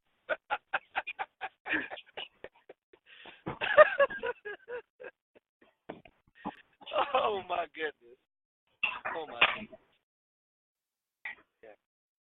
I'm taking the scenic route tonight. One moment.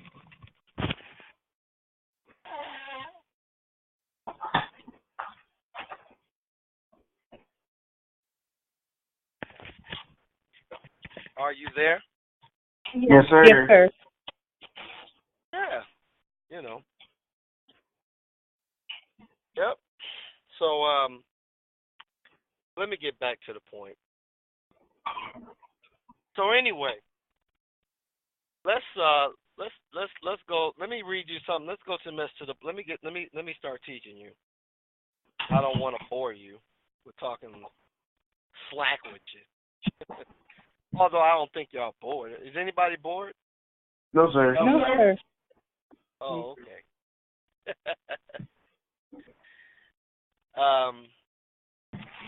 In Message to the Black Man, I'm going to read you this short passage.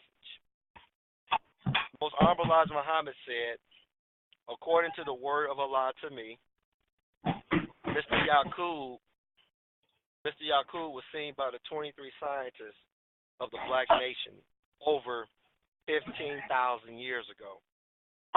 They predict. Who's making all that noise? That's Mom. She's making dinner. Mr. Yaqub was seen by the 23 scientists of the black nation over 15,000 years ago.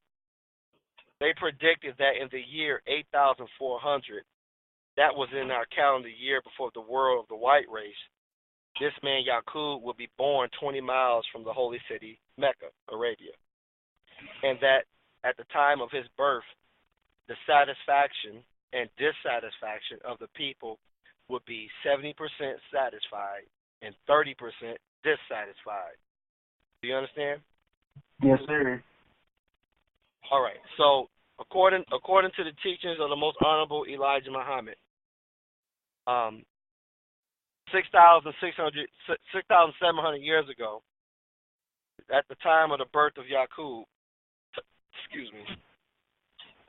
30% of the people in Mecca were unhappy with life there, and 70% of the people in Mecca were happy.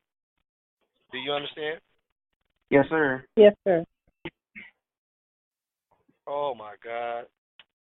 I had some notes and they're all gone. I should have saved my notes. I didn't. Okay. Oh, they're all gone now. Okay. So anyway, so what happened? That means that's a doggone shame. I guess I must have to just go from memory what I was going. I had some couple notes of things I wanted to talk about, but my notes were not saved on my phone here, and I pressed a button and everything. All my little note, little note to so I wouldn't forget what to tell you. I didn't save it and it disappeared, so I have to go from memory. Make sure I cover what I want to cover. So 70% of the people black, and remember, over 6,000 years ago there were no white people. Understood? Yes, sir. Yes, sir. So everybody on planet Earth was black. There was no Chinese people. There were no Japanese people. There were no Arabs. I mean, what I mean by that, I'm talking about these white, yellow Arabs that you see. There was nothing on the planet but black people. That's it. Do you understand? Yes, sir. Yes, sir. Okay, so in Mecca, Arabia, 70% of the people were happy with everything, and 30% were unhappy. Now, this is just a general question. What's so special about Mecca, Arabia? Anybody know?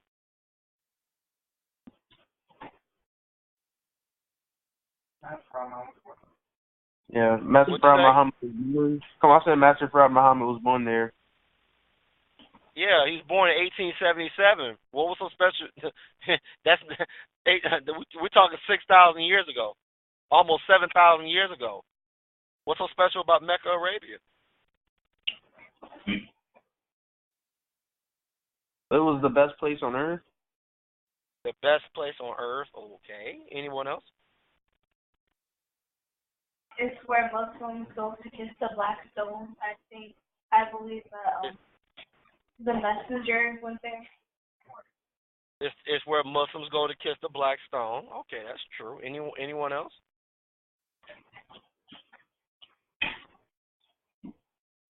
Okay. Well, what did the Most Honorable Elijah Muhammad tell us about Mecca? He said that Mecca in Saudi Arabia, he said the city of Mecca is the only holy spot on planet Earth. Do you understand? Yes, sir. Yes, sir. Even 6,000, almost 7,000, he said that the city of Mecca is the only holy place on Earth. Do you understand? Yes, sir. Yes, sir. Okay, let's keep walking together. If Mecca is the only holy spot on Earth, then that's where Allah lives. Ain't that right? Yes, sir. Yes, sir. But before the coming of Master Farad Muhammad, Allah was among the Muslims, among his children, hidden. Nobody knew who he was. He was hidden. So Allah walked around Mecca and nobody knew who he was. Do you understand? Yes, sir. Yes, sir. Allah has always been a man, but at least 66 trillion years, the face of God was hidden. Nobody knew who he was, but he's always been a man, Father to Son. Understood? Yes, sir. Yes, sir. Okay, so let's go back. See, you know, if the Muslims were here, they would be getting this. They would be getting this teaching that you're getting, but they're not here. Is it my fault they're not here? No, sir. No, sir. Is it my fault they only got one level of understanding, and I'm here to give them more, but they won't come? Is that my fault? No, sir. All right. Well, sit back, have a proverbial bowl of popcorn, and listen to me teach you. Now, so 6,700 years ago, you know, and throughout the ages, that's where Allah lives. It's the only holy spot on earth. So God is there. You don't know who he is, but he's there, walking around, anonymous. Is that right? Yes, sir. You know, if you think about it, that's kind of if you think about it, that's kind of a good thing. Can you imagine walking around knowing there go Allah?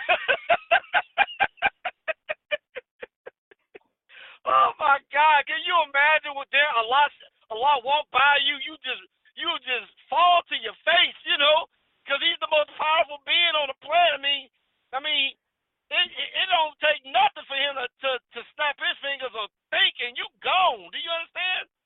Yes, sir. I mean, goodness gracious, you couldn't relax. You know, especially if you wasn't right totally. Oh man, I only made 4 prayers a day. Is he coming to get me? Do you understand? Yes, sir. So if you think about it. That's kind of the way it had to be, because you couldn't relax. Ain't that right? Yes, sir. You know how it is. You know, in a normal home, you got your mama, daddy, and the children. I mean, don't get me wrong. Children love their daddy, but they're not exactly crying when he goes to work. Do you understand? Yes, sir. They good as well say, "Oh, daddy gone. Okay, we got mama. We about to have some fun now. Daddy gone. Ain't that right?" Yes, sir. we know how to work, mama. If she say no, we'll send a Mario that. Well, we can't add, but they got all the game for mama. They got it all set up. They need something. They know which one of them to go ask her. Well, she ain't gonna tell Amaria no. Amaria, you go ask her, or we'll have Rafiq do, because the children got mama figured out. Do you understand? Yes, I mean, they may not be able to totally manipulate her all the time, but shoot, compared to daddy, they get a lot. They get their way with their mama a lot more than they would their daddy. Daddy ain't going. Papa don't take that. Papa ain't going for none of that. But with mama, oh man, they work mama all day and night. So when daddy around, they kind of got to straighten up.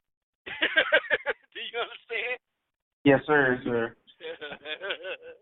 So anyway, so if you think about it, you in Mecca, Arabia, that's the only holy spot. That's where Allah is. He's somewhere you don't know.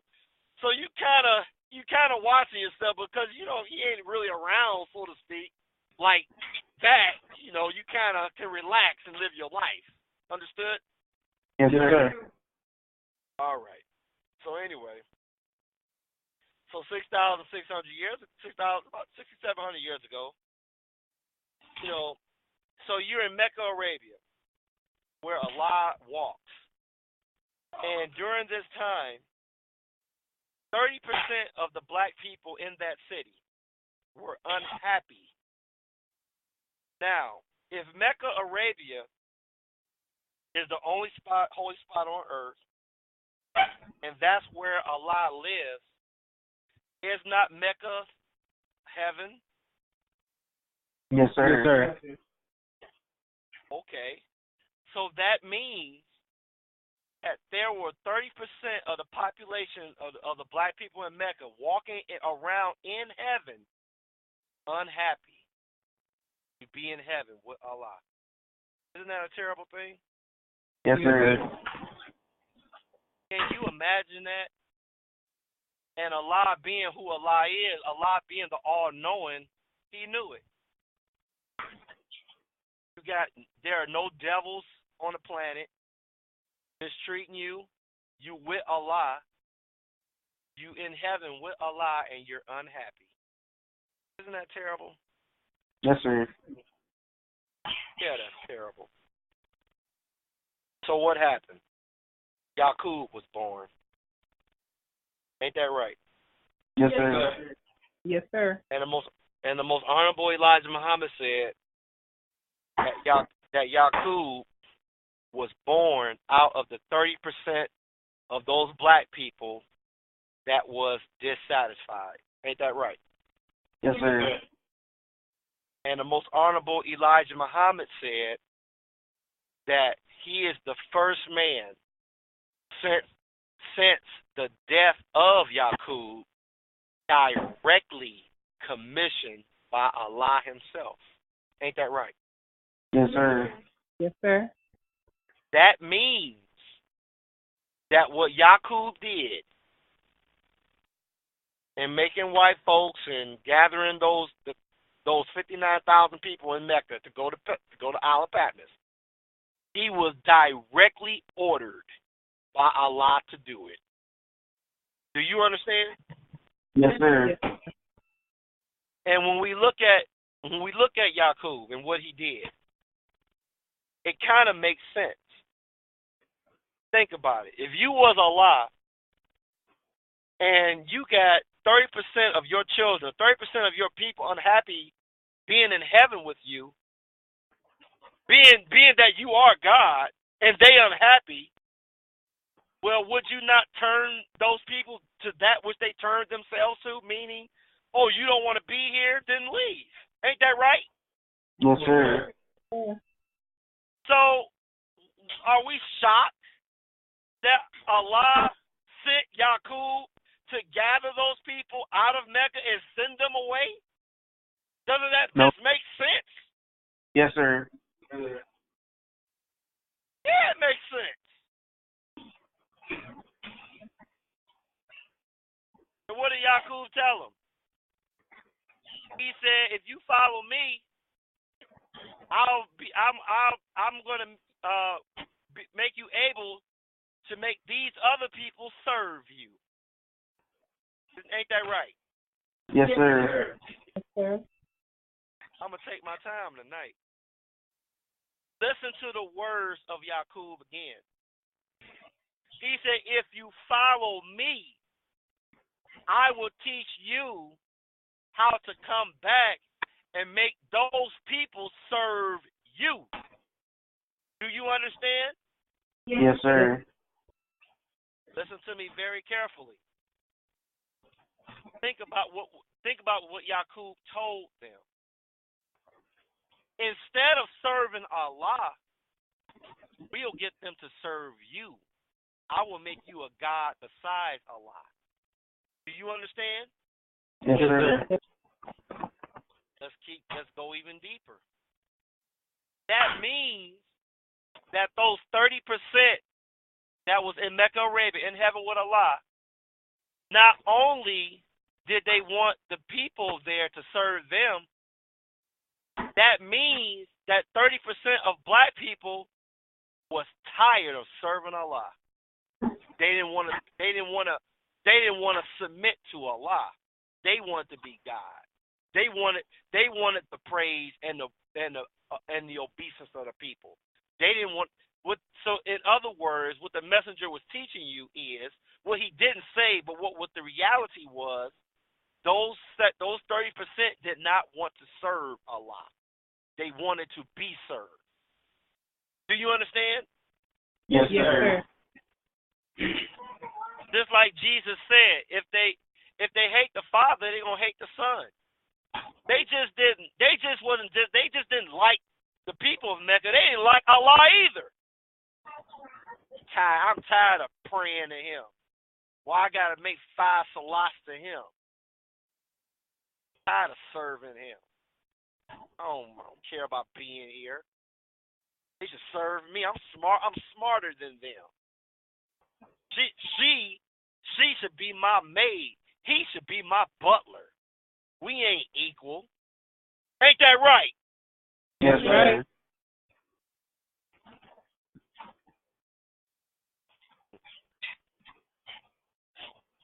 Yeah, you getting taught tonight.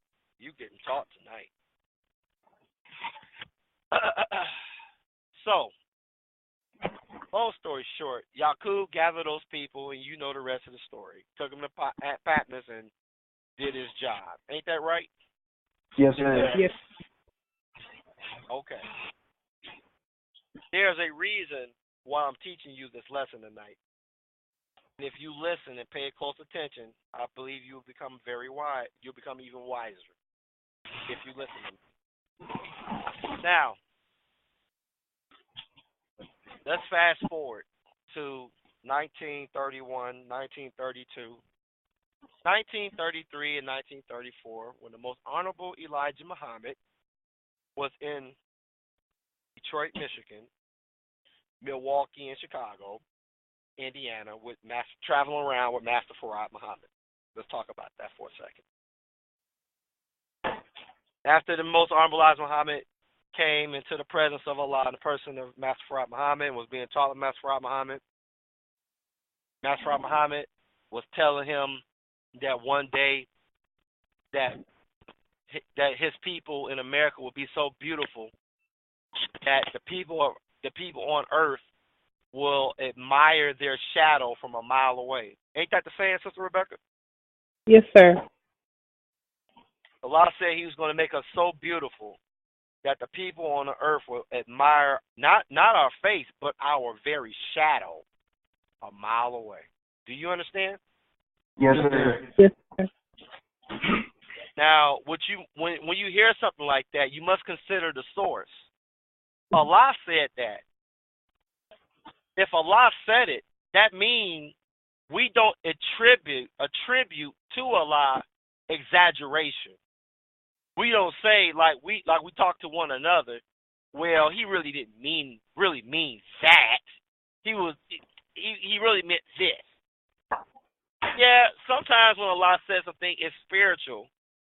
But to accuse Allah of being spiritual and versus to accuse Allah of exaggerating is two big different things. Do you understand? Yes, sir. Yes, sir. You may say Allah meant this spiritually, but you never say Allah was exaggerating. Do you understand? Yes, sir. Yes, sir. Big difference. Big no. You don't say Allah. To say someone exaggerate, meaning you are calling them somewhat untruthful. You never say that about Allah. Understood? Yes, sir. So, as it stands, I'm not giving you a spiritual understanding of that statement. And if you don't have a spiritual understanding of that statement, then that means exactly what Allah said it means. That means that the people one day are going to admire your shadow from a mile away. That's the truth. Do you understand? Yes, sir. You're being taught tonight. So, when Allah was telling the messenger these things, Honorable Elijah Muhammad said, can they be beautiful now? Can you make them beautiful right now? And Allah told the most honorable Elijah Muhammad, he said, I could do that, but if I do that now, they will just become they will become disbelievers. Ain't that right, Sister Rebecca? Yes, sir. I mean, am I saying something that you never heard before, or am I making this up, or I mean, no, you sir. know, I mean, okay, pretty amazing. I wasn't there, and I know this stuff, huh, Sister Rebecca? Yes, sir. It is. Okay. All right. Now, so Allah told the most honorable Elijah Muhammad, if I do that, if I make them beautiful right now, they will just be one big disbelieving community. They'll be disbelievers if I did that now. Do you understand? Yes, sir. Yes. All right. So let's keep walking with me. Now, so the expression Nation of Islam. One of the meanings of the expression Nation of Islam, it means a nation founded in peace. Do you understand? Yes, sir. Yes, sir. Meaning a nation of heaven. When you got your letter or communication from when you were accepted into Islam, you were told that you are a citizen of heaven. Do you understand? Yes, sir. Yes, sir. So, spiritually, the nation of Islam, you know, on a certain level, was a heaven for the black man and black woman in America under the guidance of the most honorable Elijah Muhammad. The nation of Islam was heaven to us. Do you understand? Yes, sir. Now remember what I've taught you. History may not repeat exactly, but it does rhyme. Understood? Yes, sir. Yes, sir.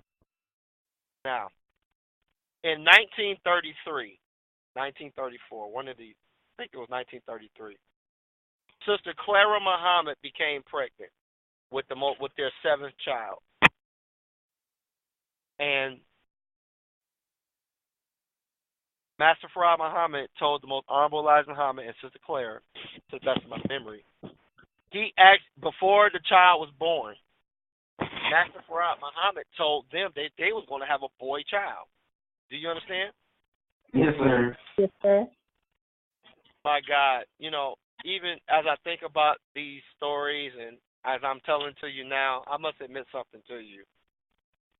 It makes my heart flutter, and it just makes me almost tear that they was with Allah. They was there. What would I give to go back and be there? I would almost give anything. Do you understand? Yes, Yes, sir. sir. Whenever I think about the presence of Master Farad Muhammad in Detroit and walking around with the messenger, I got to be honest with you. I wish I was there. When I think about that, more than anything in the world, I just wish I was there. I just wish I was there in the temple. Master Farad Muhammad was teaching our people how to ballroom dance, and Master Farad Muhammad was taking sisters by the hand and brothers by the hand and dancing with the Muslims, teaching them how to ballroom dance. Can you don't that do something to you when you think about the fact that Allah came and he danced with us?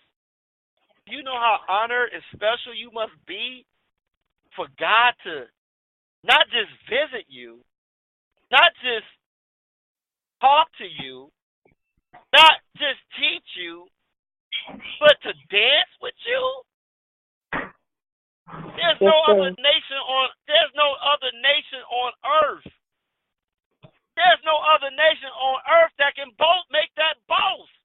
They can't even lie and say something like that. Do you understand? Yes, sir. Yes, sir. I don't think you do. Allah danced with us. If you would just consider those words right there, you will understand why we are so hated. Hated. Hated. Do you understand? Yes, sir. Yes, sir. Allah danced with us.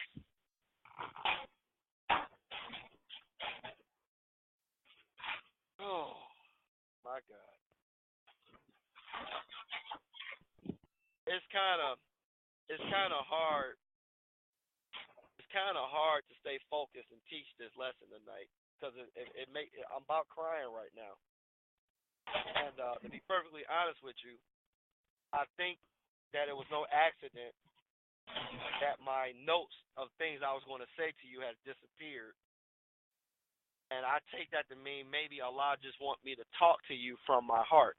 Do you understand? Yes, sir. Yes, sir. So I'm talking to you from my heart. Anyway, so Master Farad Muhammad told the most honorable Elijah Muhammad and his sister Clara Muhammad they was going to have a son.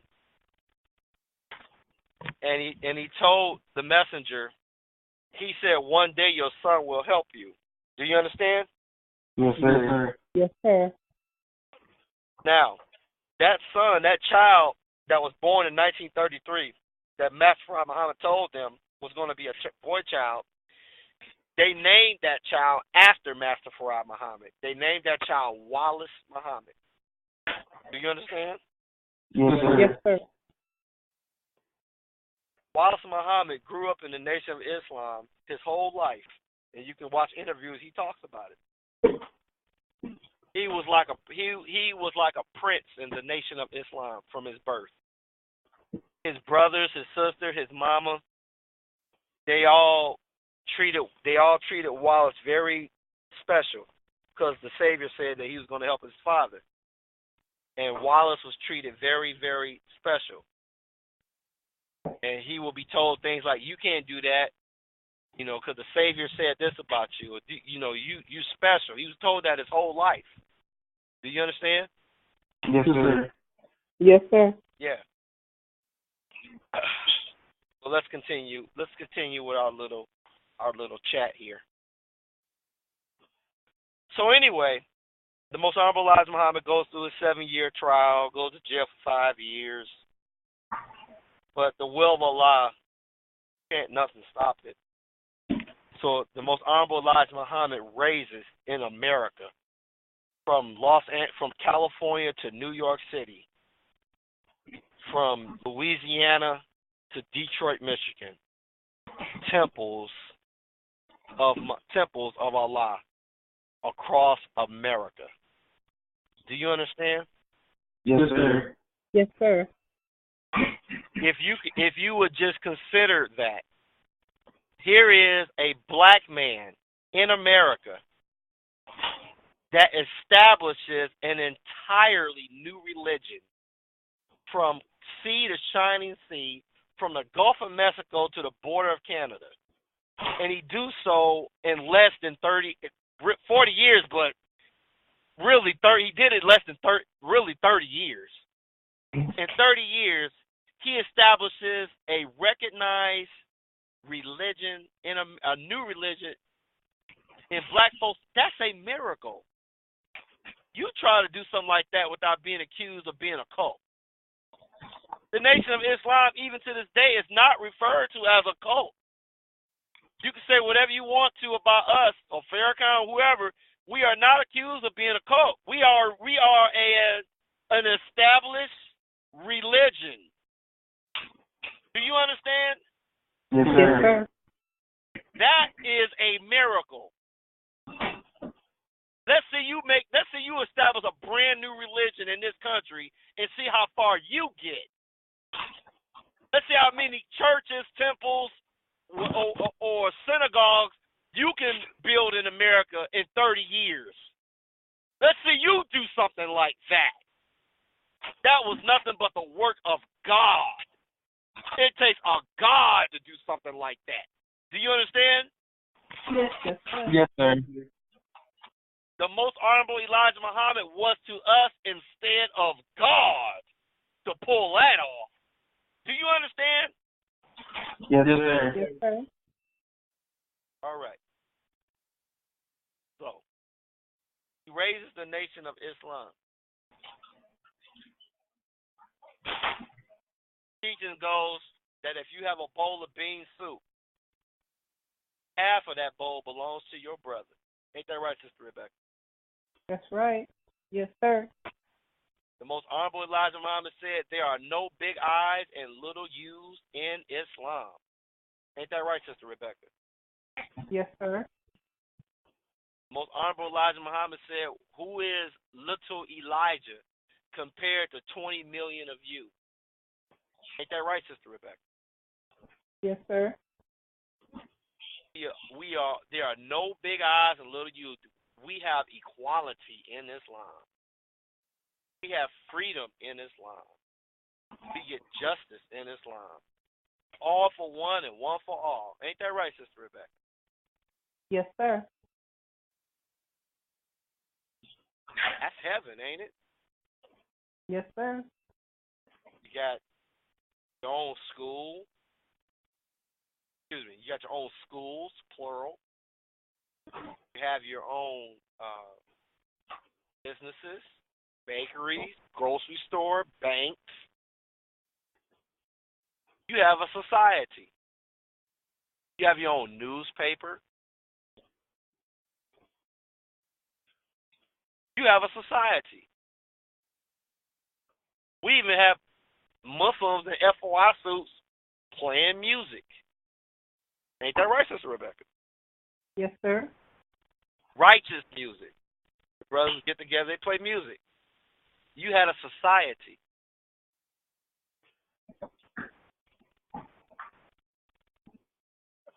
We had heaven.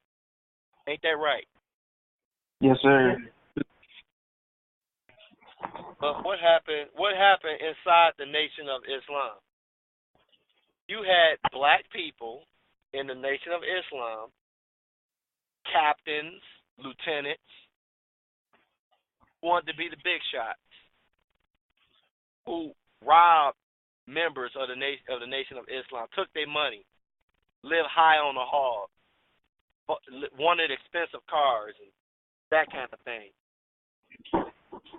Pressing brothers to go sell Muhammad Speaks newspaper, not for the messenger, but to enrich themselves. Ain't that right, Sister Rebecca?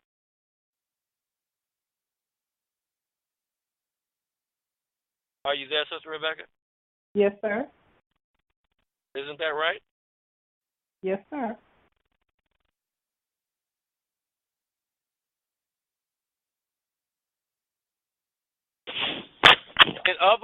In other words, you had brothers and sisters in the Nation of Islam that wanted other Muslims to serve them instead of serving Master Farad Muhammad, Allah.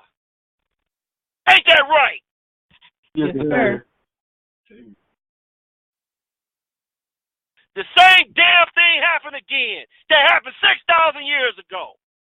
Right there in heaven. Right there in the Nation of Islam. People there that do not want to serve Allah in the person of Master Farad Muhammad. Do you understand? Yes, sir. Yes, sir. I was on the phone with one of them hypocrites. I asked this man for hours. Will you serve? Do you serve? Do you worship Allah, Master Farad Muhammad? Answer my question. Did he answer it, Sister Rebecca? No, sir. Did he acknowledge him? No, sir. He don't want to serve Master Farad Muhammad. He wants the people to serve him. The same thing. Ain't that right?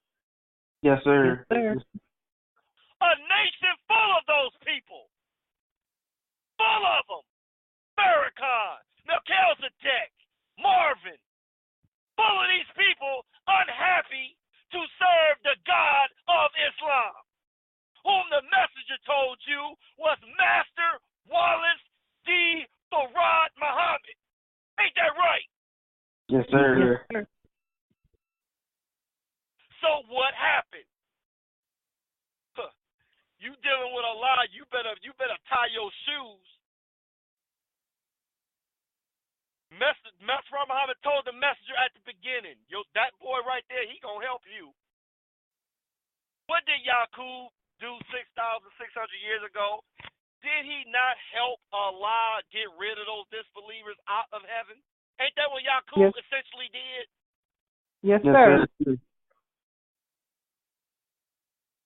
Master Muhammad said that boy right there gonna help you one day, Elijah.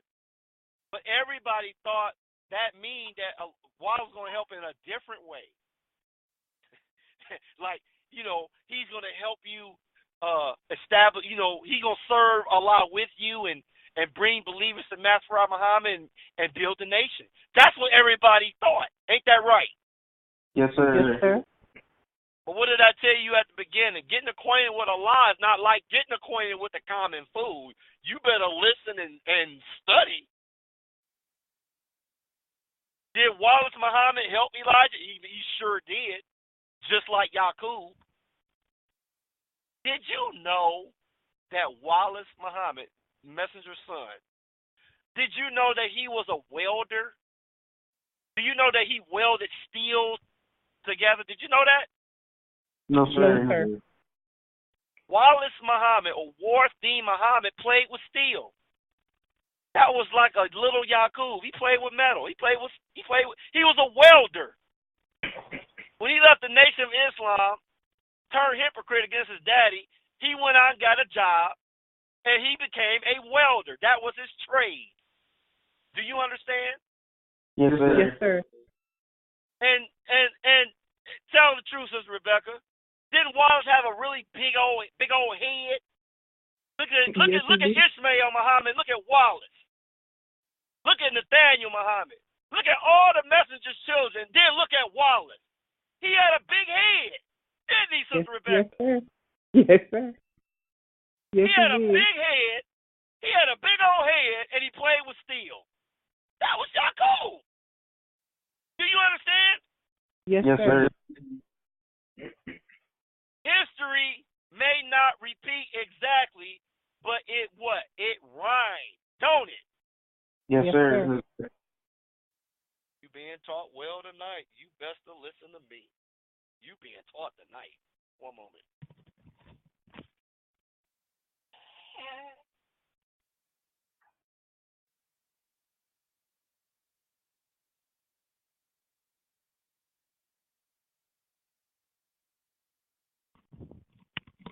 Are you there? Yes, Yes, sir. sir. Now, so what happened? 1975. Wallace, the most honorable Elijah Muhammad, dies. Not go to the mothership. He dies in Chicago Mercy Hospital. Dead. He dies. Wallace takes over. And what does his son Wallace do? He does the same thing that Yaqub did. He's going to lead you away from Master Farad Muhammad, Allah. He's going to lead you away from Allah. And he's going to teach you about the Allah of the East that nobody can see, a mystery Allah. In other words, he's going to give you an Allah that you don't have to serve. Do you understand? Yes, sir. Yes, sir. It's quite easy to understand.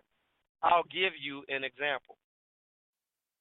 Right now, my children are in Louisiana at home,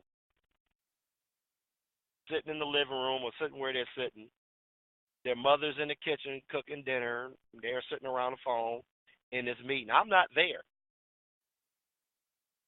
Now, since I'm not there in person, my children don't give me my regard, meaning they don't have to be careful about what they say, what they do in that house, because I'm not there. They don't have to respect me or serve me because I'm not there. They don't have to be careful about how they act because I'm not there.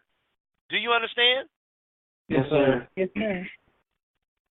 Their mother is not going to fix me a plate of food and serve me first, then my children, like it's supposed to be. Since I'm not there, my children eat. They don't have to wait for daddy to be fed or get his plate first. They mama say, y'all come and get your food, dinner ready, or go fix your own plate. Do you understand? Yes, sir. Yes, sir. Well, if God is not a person but a spirit or somebody that's not physically here, we can say, my daughter Maria can say that she love her daddy, right? But I'm not. I'm there in spirit. I'm not there in person. Do you understand? Yes, sir. Yes, sir. So my daughter does not serve me. She don't walk in the living room and ask Daddy, would you like some more water? Daddy, would you like some more juice? Daddy, can I rub your feet? Daddy, would you like to watch television while you eat, Daddy? My son Kamal now walking up to me, Dad, would you like me to give you a massage? I'm not being served because I'm not there in person. They can serve me in spirit. Kamal can say, man, I love my dad. If he were here, I would like to give him a massage, or I would like to. Or Mario say, boy, if my daddy was here, I could sit next to him or bring him some water. They can say all of that. They can serve me in spirit, but it doesn't do anything. Do you understand? Yes, sir. Yes, sir. So these black people want to serve Allah, the spirit, and not Allah, the man. Do you understand? Yes, sir. I must have asked this nigga about 1,000 times, do you worship Master Farad Muhammad? And he would not acknowledge and answer the question. Do you understand? Yes, sir. Yes, sir. He would not do it. Why? Because he don't want to serve another man and bow to a man. He's too proud to do something like that. Do you understand? Yes, sir. He made me so angry. He made me so angry that I told him, and this is not an exaggeration, like I told you at the beginning of this meeting, I am a dog. When I don't mean, like Jesus says, for without are dogs, I don't mean something, I mean in a sense of somebody fierce. I'm talking about the nature of a dog. A dog by nature is not a coward. Do you understand? Yes, sir. I'm not talking about a dog in the sense of something detestable. Not like I'm talking about the what is it? Just like, you know, the dog is a creature made by Allah. And if Allah made that creature, then that means that there's something good in that creature that you can take from that creature, that you can learn from that creature. Do you understand? Yes, sir. So don't allow nobody to try to twist my words and he say he's a dog. You know what the scripture says about dogs. I know what the scripture says about snakes too. And the most honorable Elijah Muhammad said the Muslim is like a rattlesnake, meaning he has no fear. Do you understand? Yes, sir.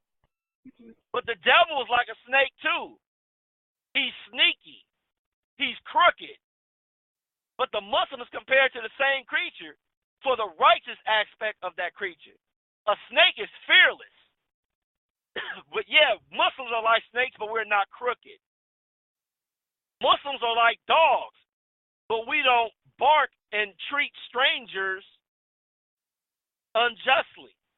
Do you understand? Yes, sir. Yes, sir. I'm teaching. So I'm a dog. He made me so angry. I told him this man got to be all of 70, 80 years old. And I told him just like this. I told him, I said, you're going to kiss the feet of Master Farad Muhammad. And I said, and then you're going to kiss mine. What did he do when I told him that, Sister Rebecca? He started to choke, and then he started to laugh.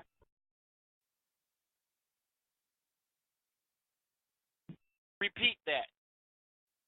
He started to choke, and then he started to laugh nervously. Did he tell me, nigga, what's your problem? No, sir. Did he say, nigga, who you think you talking to? No, sir. Did he say, nigga, who do you think you are? No, sir. Did he say, nigga, I will kick your butt? No, sir. Did he say, nigga, I will, you keep talking that stuff, me and my boys will come get you? No, sir. Did he say, you better not say that to me again? No, sir. Did he say anything like he wanted to play with me? No, sir.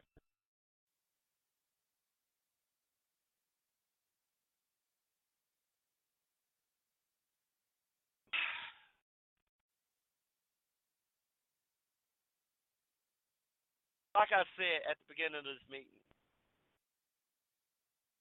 to become Allah's servant, his messenger, his sword, you go through some things. He brings out something in you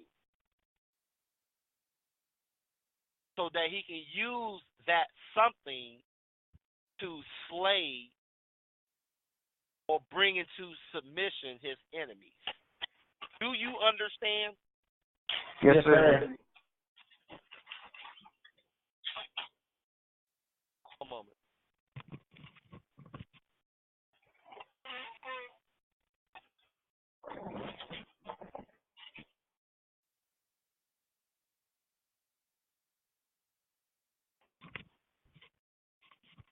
Excuse me, I'm back.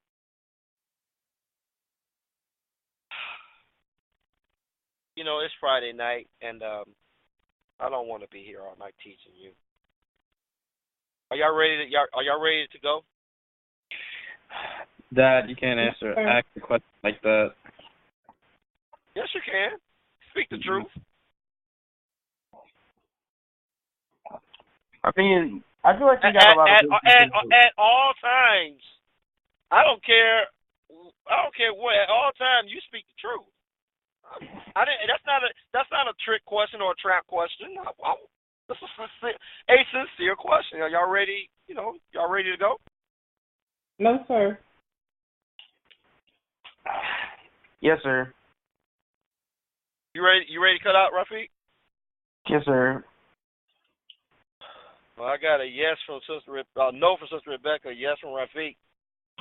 Anybody else ready to call it quits, or would you like me to continue? Anybody would like me to continue? Want me to continue to teach?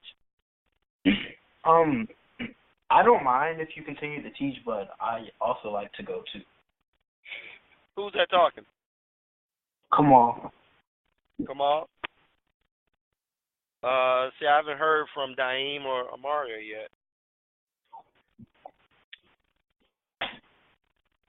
I feel the same way as Kamal. I'm just indifferent. You're indifferent? Yes, sir. What about you, Amaria? Sir?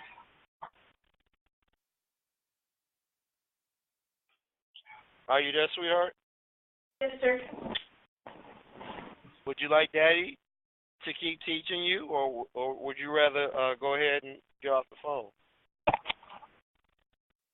Oh, I would like the meeting to continue, sir. What'd you say, sweetheart? I would like it to continue, sir. You say you would like me to continue? Yes, sir. Okay. Well, Rafiq, Daim, and Kamal, you have permission to leave and do whatever you want, and I'll continue to teach with Maria and Sister Rebecca. Y'all, you have my permission to leave if you like to. Yes, sir.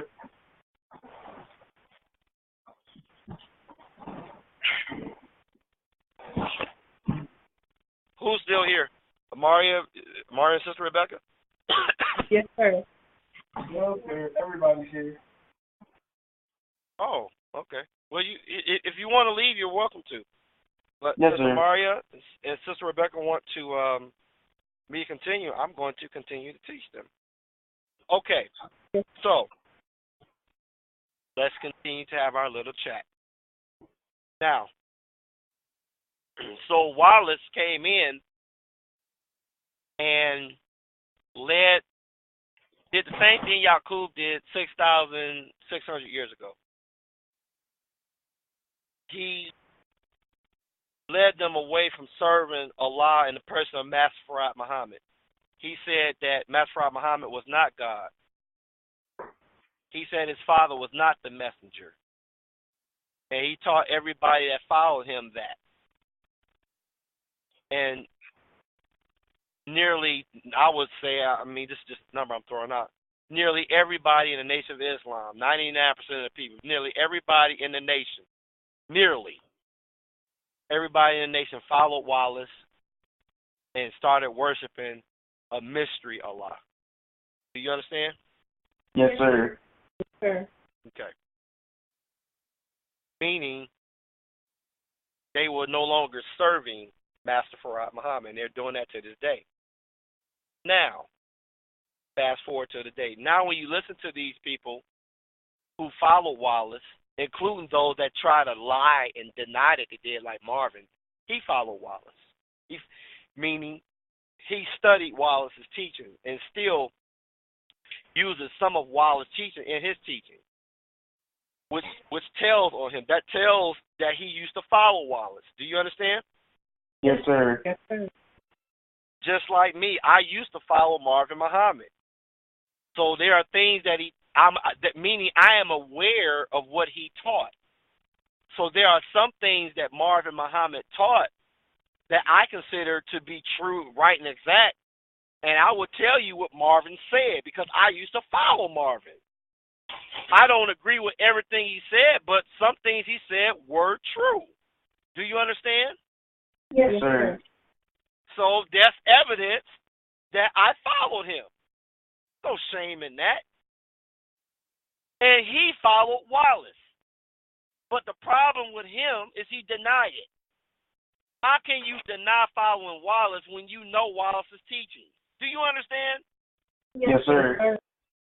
Marvin Muhammad is a hypocrite coming and going. He don't even acknowledge his teacher, which is terrible. If I follow Wallace, I will tell you.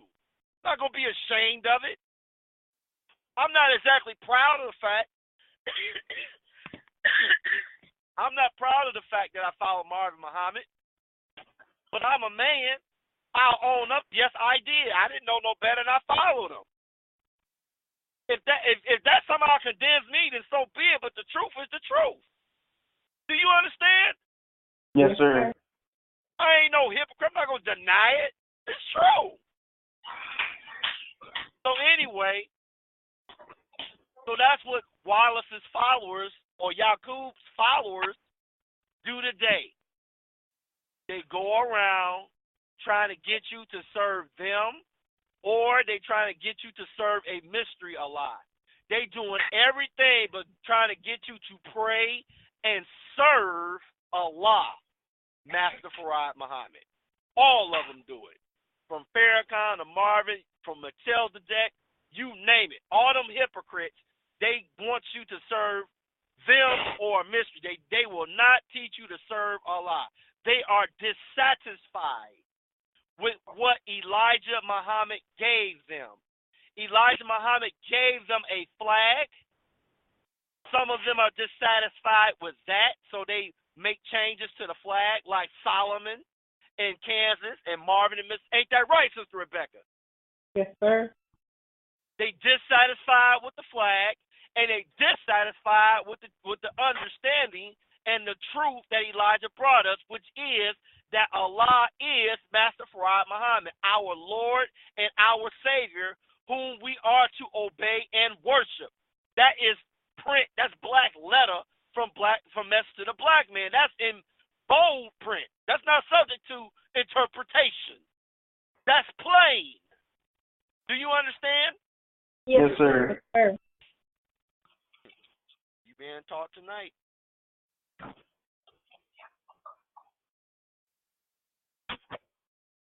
I remember I was listening to or reading about these brothers in the Nation of Islam, and they be around the messenger.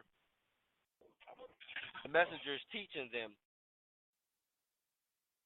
and one brother, I think this brother was actually married to the most honorable Elijah Muhammad's daughter.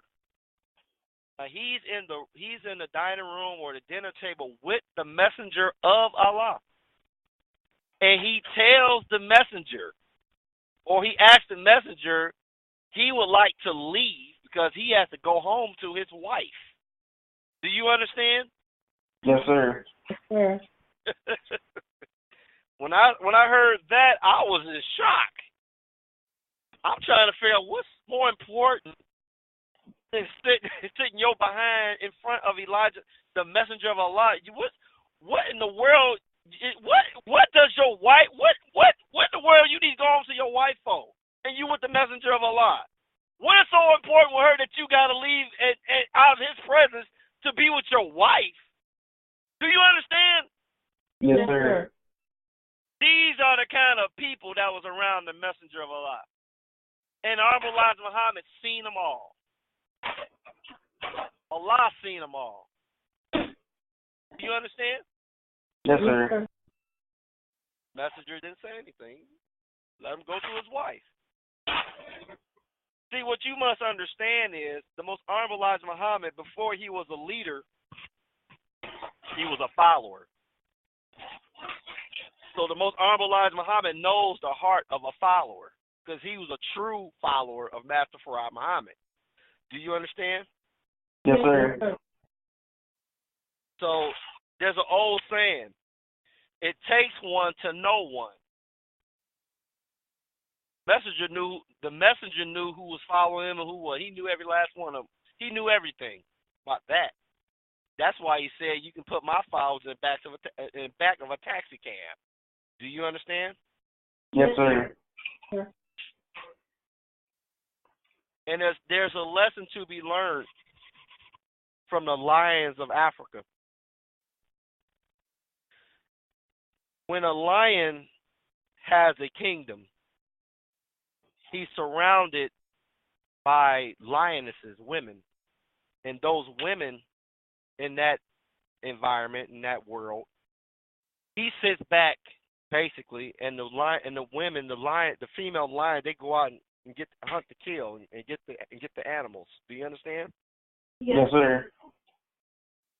Whenever you see photographs or you hear about the most honorable Elijah Muhammad, the main people that circled him that surrounded him were not men. They were sisters, women. Do you understand? Yes, sir.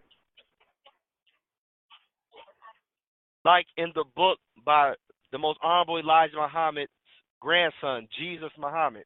He wrote a book about his granddad. And he would tell stories about sometimes when he would go and visit with his granddaddy at the dinner table. And it would be the honorable Elijah Muhammad and his secretaries. And he said what would happen is that the message, sometimes you go to that dinner table and you been doing something you ain't had no business. The messenger, before the messenger get to you, the sisters at the dinner table will kind of start talking about you in a way you start getting suspicious, and before you know it, you figure out that everybody's talking about you. Do you understand? Yes, sir. Yes, sir. And before you knew it, you was in the judgment seat. And the sisters are right there with the messenger judging you. Meaning the messenger would say something and the sister would agree or bear witness to the most honorable Elijah Muhammad. And then she'll say something, then the messenger, yeah, that's right. And then he'll go in further on you. Do you understand? Yes, sir. Yes, sir. It's kind of funny, but it's a book by, his name is Jesus Muhammad. He's a messenger's grandson. He would tell these, he got a book, he kind of, I don't know, specifically forget the story, but he got a book about the Nation of Islam. His name Jesus Muhammad, and he talks about it. It's kind of funny, and you realize that he put it like this. He said you go to dinner with the most honorable Elijah Muhammad, and then sometimes you realize that you were the dinner. Yes, sir. Before you sitting at the table, and you find out what's for dinner, and you the dinner. Yes, the messenger sir. eating him and them sisters eating you alive. Do you understand? Yes, sir. Bruce Lee kind of hinted about this in the movie Enter the Dragon. And in the movie Enter the Dragon, there was a man, well, the antagonist or the bad guy in the movie, named Han. And so the white man and Jim Kelly and Bruce Lee went to this island. And so anyway, the white man went and talked to this the villain in the movie. And so he was talking with the villain. And so he went into the villain's office or his area or his part of the mansion. And the villain was surrounded by women. Do you understand? Yes, sir. Yes, sir. And so the white man looking at these Chinese women, they're kind of cute. And so he makes a comment like, oh, you have some very nice looking servants here. It's about, 10 of them, right? These pretty Chinese girls, right? Yes, Yes, sir. sir. So anyway, the white man, he's in there with the villain. He's sitting, and the villain's sitting behind his desk.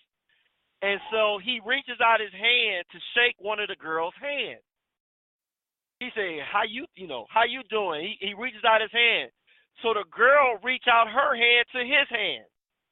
But when she reaches out to his hand, she grabs his hand, turns him around, and body slams him and has him on the ground. And then the villain tells the man, he said, yes. He said, these are my daughters and my personal guard. Do you understand? Yes, sir. Yes, sir. Then the white man gets up off the floor and looks at the villain and tells him, he said, you are wise. He said, I'm paraphrasing. He said, there's no one more loyal than Daddy's little girl. He said, you are a very wise man. Yes, Do sir. you understand? Yes, sir. As I told you once, and I'll tell you again, the road to power, the road to divine power goes right through the woman, right through, especially the black woman. if you are ever to rule the universe, rule the earth, or practically rule everything, if you don't understand the nature of women, if you don't master them, you will not rule nothing. Do you understand? Yes, sir. Learn from this lesson tonight. Tell you something about your sister Maria. Maria is my youngest child, my only daughter. Now, Daim was the firstborn, Rafiq the second, and Kamal the third. So Sonda has Daim. Daim's the first. Okay. So Daim comes, the whole world turns upside down. I mean, when Daim came, marriages that were going to take place got disrupted. All hell broke loose when Daim came. Oh my God! You mean Brother Kevin got a baby by another woman? You're not gonna marry Jahar? I mean, you can't pretend that Daim not your son? Nope. When Daim came, a lot of hearts got broken.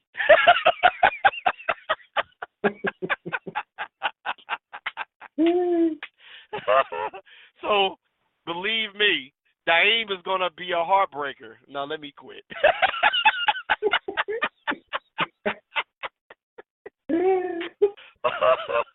Oh, let me stop. But anyway, so I remember being with Daim as a little baby. Now, I'll always kiss, and I love, for some reason, call me crazy, but I like smelling baby diapers. Daim be crawling around. I did all my children. I'll chase them, smell their diaper, and they run away from me. I always sniff their diapers, smell their feet, put their toes in my mouth. I just love my children head to toe. Do you understand? Yes, sir. I did all my children. I love my baby. I love babies, period, but especially my own. And I couldn't wait to have my own babies because I remember being in with the Muslim society for over 10 years. I ain't had no children, and so whenever I pick up somebody else's child, I had to be careful because I didn't want them to think I was molesting a child, so I wouldn't do what I like to do with babies. I wanted to smell their diaper and blow on make fart noises on their stomach. I mean, I enjoy babies, and so I had to stop myself. I mean, it used to kill me that I couldn't kiss that baby like I wanted to, and smell that baby's feet, and smell his diaper, and blow on his tummy, make fart noises, and oh my God, I love babies. But in these days and time, rightfully so, parents got to be very careful about their children because you got people out here that mistreat children and do things to children. Okay. Do you understand? Yes, sir. So I was not offended, but so when I got my own babies, I was free to do that kind of thing. You can ask your mother; she'll verify everything I'm telling you. But the point I'm getting to is this: so a lot of times I'm laying there in bed. A lot of times Daim or the church, they would lay between me and Sonda.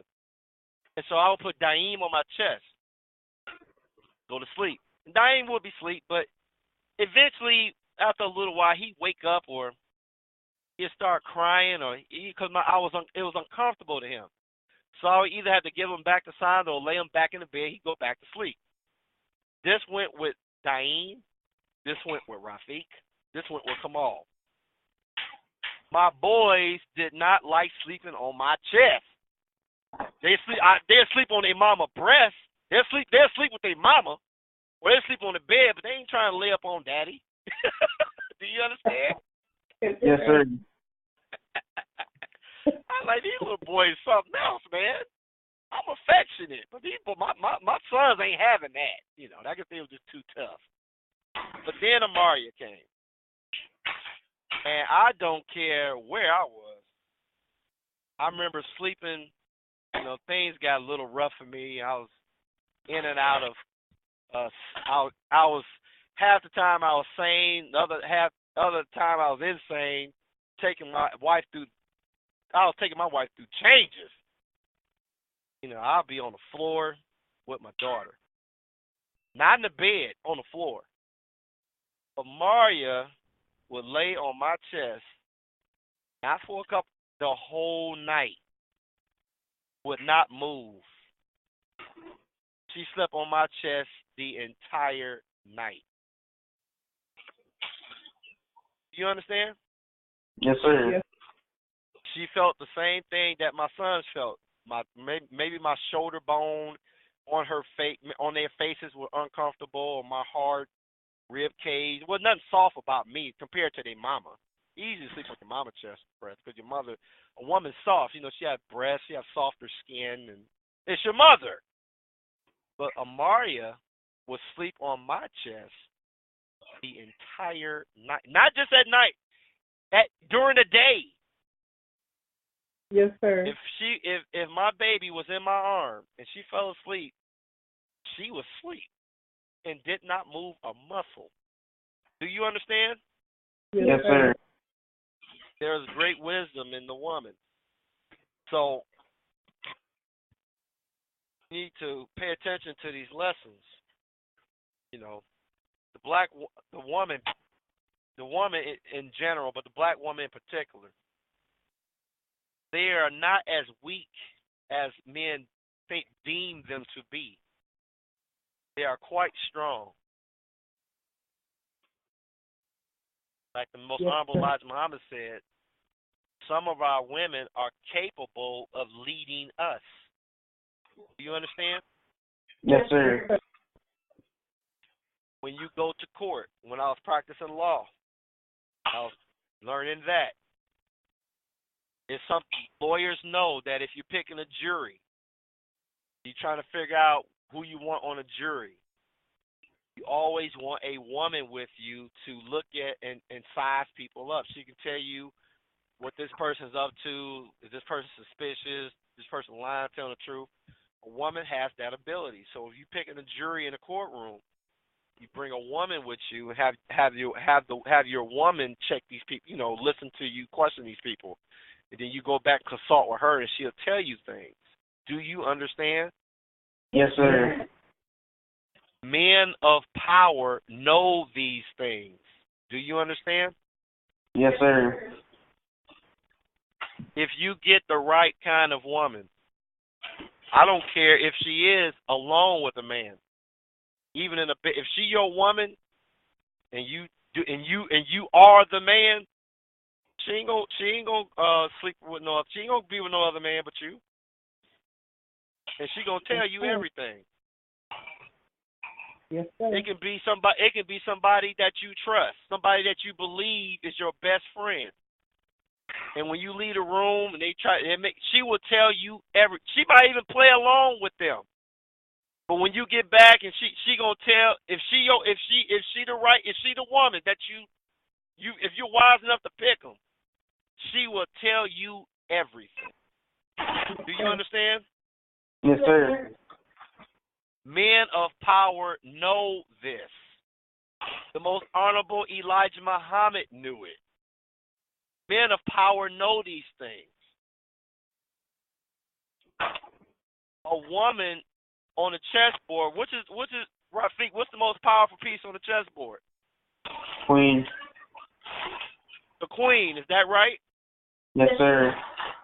Yes, sir. Do you know that women have the ability to do what armies cannot do? You can get your army of 1 million soldiers, and you still may lose the war and not kill the other king. Do you understand? Yes, sir.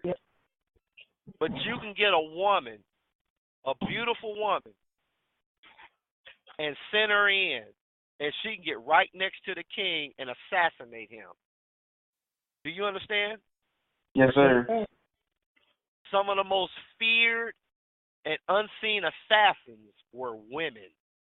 Do you understand? Yes, sir. The woman is a serious, serious ally and a very serious weapon. See, what you must understand is they see that television and this miseducation in general that we get from the white man. We deem women nothing. They weakened in us. They're beneath us. A woman's stupid. They tell you all these lies. so that you never grow into the wisdom and understanding of how powerful she really is. She's the most powerful piece on the board. Do you understand? Yes, sir.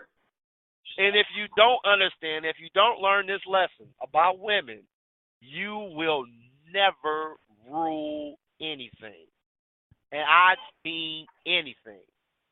You will not rule nothing if you don't learn how women tick, how to use them, what they about. If you don't understand, the woman is more dangerous than the devil himself.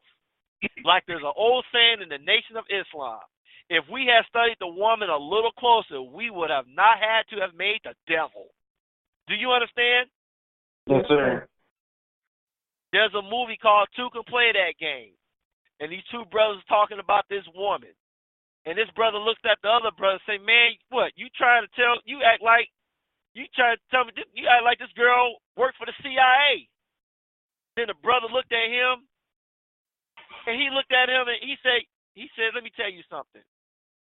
He said, the CIA ain't got blank on a woman with a plan. Remember that. Yes, sir. That was a joke, but it's the truth. The FBI, the CIA can't compete with a woman on a mission. Yes, now you stick that in your pipe and smoke it. Do you understand? Yes, sir. One moment.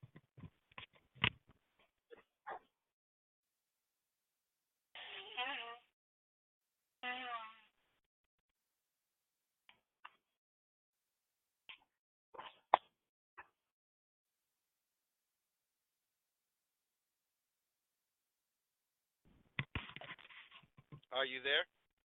Yes, sir. Yes, sir. All right. Let me wrap this up. Anyway, so now, what's the point I'm making? You know, like I said in the beginning, in the divine sayings of the messenger, let me go back to it. He said, everything that attracts your attention is for seeking wisdom, not sport and play. Do you understand? Yes, sir. Yes. Like I told you in the beginning, I'm one of those men, meaning I laugh a joke, but I don't play. Do you understand? Yes, sir. That's what Brother Melchizedek learned. You know, because you talk to me, I seem to be very humble, naive even, a boy, somebody harmless, somebody you think you can just run over. But he found out that there's a lion here, the lion of Shabazz. You know, hey, what did you say about Master Muhammad, or what didn't you say about Master Muhammad?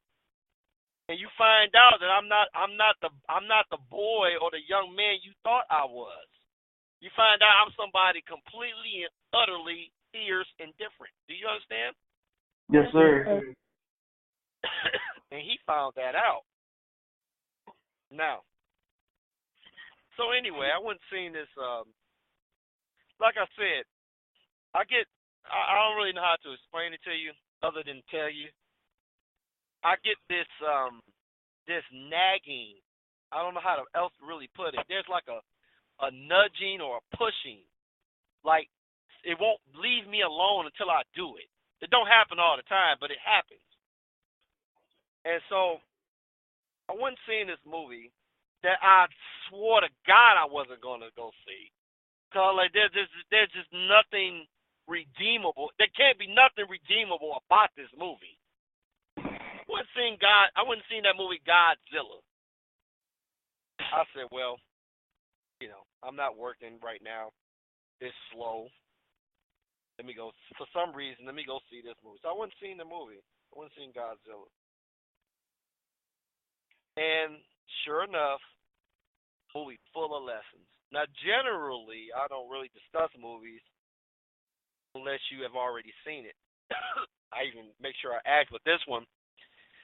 it's not really a movie with a deep plot. It's kind of, I mean, it's kind of like a Chinese kung fu movie. You kind of know what's going to happen. Somebody's going to get mad and they're going to start doing kung fu. There's no real plot to it. Do you understand? Yes, sir. There's nothing to hide. I mean, it's Godzilla. You know, he's gonna fight some monsters. It's real simple. There's nothing mysterious. That's why I went to go see it, because it's just a stupid man in a rubber suit fighting people, man. It's like there's no reason on earth why I should even be here. Do you understand? Yes, sir. Yeah, so man, go see some man in a rubber suit fight, pretending to be a lizard. I mean, whatever. But I wouldn't see it anyway. I was glad I did. Because in the movie, you know, it was so obvious. I was wondering, actually, I take that back. I'm not even wondering. I know these people know what's going on inside the black nation. That's how obvious it was to me in this movie. I'm like, wait a minute. They're not even trying to hide the message now. So, in the movie, Godzilla, it's probably one of the most interesting Godzilla movies I've ever seen. I've been watching Godzilla movies since the 1970s. Do you understand? Yes, sir. But this Godzilla was different than any other Godzilla movie I ever seen. So, you know, I guess I'm just gonna go and say it. You know, they kind of went back on. They kind of referenced the ancient history of Godzilla. They had God. It was so weird. They had Godzilla on like Egyptian hieroglyphic paintings on walls, talking about his ancient history. Do you understand? Yes, sir. Yes, sir. I mean, they went totally left field with Godzilla. Ain't got nothing to do with no Egyptian hieroglyphs. But this movie, they went total left field with Godzilla. Whoever came up with this one, man, they must have been doing some stuff, because this was like out of the ordinary Godzilla. It was interesting. So anyway, they were showing Godzilla on hieroglyphics. Do you understand? Yes, sir. Yes, sir. And one of the scientists in the movie said, this looks Egyptian. And then the other scientist said, no, this is way older than that. Do you understand? Yes, sir. All right. Start going through the whole movie. Let me get to the point. So the scientists in the movie, these great big old creatures, they call them Titans. These great big old monsters.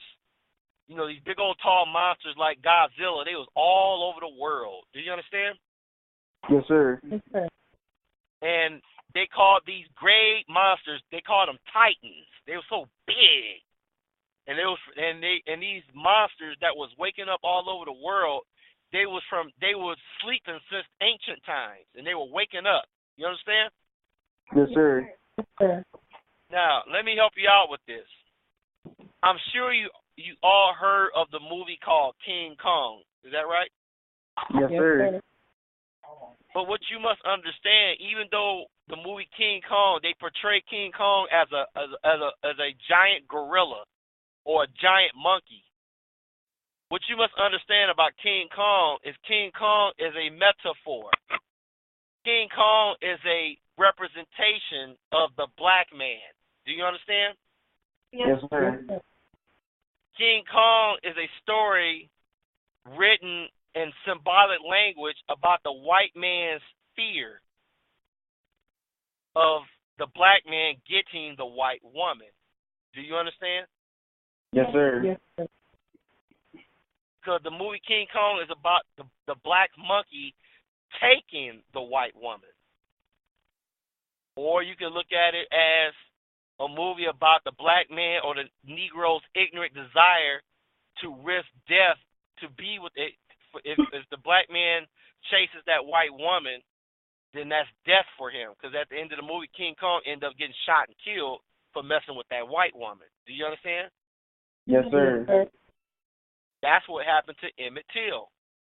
That's what happened to many black men in this country that slept with women, white women, were accused of raping white women, even though they didn't. If they were accused or even had or caught having relations with a white woman, they were killed, lynched, shot, you name it. Do you understand? Yes, sir. Notice King Kong, they went to a island full of black people, like jungle bunnies, with dancing with bones in their noses and war paint on, and they all worship that big old monkey, like they were in Africa somewhere. You understand? Yes, sir.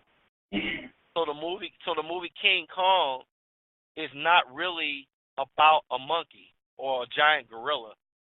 It is a symbolic message about black men. That's what King Kong is really about. Do you understand? Yes, sir. Let's go back to God-Zilla. God-Zilla is not about a dinosaur. It is not about a giant lizard. God-Zilla is about black men or black people who, before this world, in ancient times, were gods. That's why he is called God-Zilla. It's a movie about the ancient God. It has everything to do with the reality of God. And whenever you see God-Zilla, he's always waking up from something. Because he's always, in every God-Zilla movie you see, he's been asleep for thousands of years, or he's been asleep for a long time, and now he's waking up, and the whole world is scared, and Godzilla's going around destroying everything. Do you understand? Yes, sir. So God-Zilla is a metaphor for the black gods waking up, the gods from another time who wake up in this modern world and tear it up. Do you understand? Yes, sir. All right. So in the movie God-Zilla, they go into the ancient history of God-Zilla, meaning they're looking at these hieroglyphs with God-Zilla on it. Then they go underwater, and they find out that underwater there's a temple to God-Zilla, and the people of Earth worshipped God-Zilla. Do you understand? Yes, sir. Okay. Long story short, God-Zilla is underwater in a temple. He's thought to be dead. And it is the time, because of changes on the earth, the movie's set in 2014, ironically. I'm not going to go into that, because that's kind of, well, I could, but I don't want to be here too long, so I'm not going to go over every detail. So it's during the time on Earth when the Titans, when the gods are waking up, and God-Zilla is thought to be dead. And so there's a monster in the movie that thought he killed God-Zilla.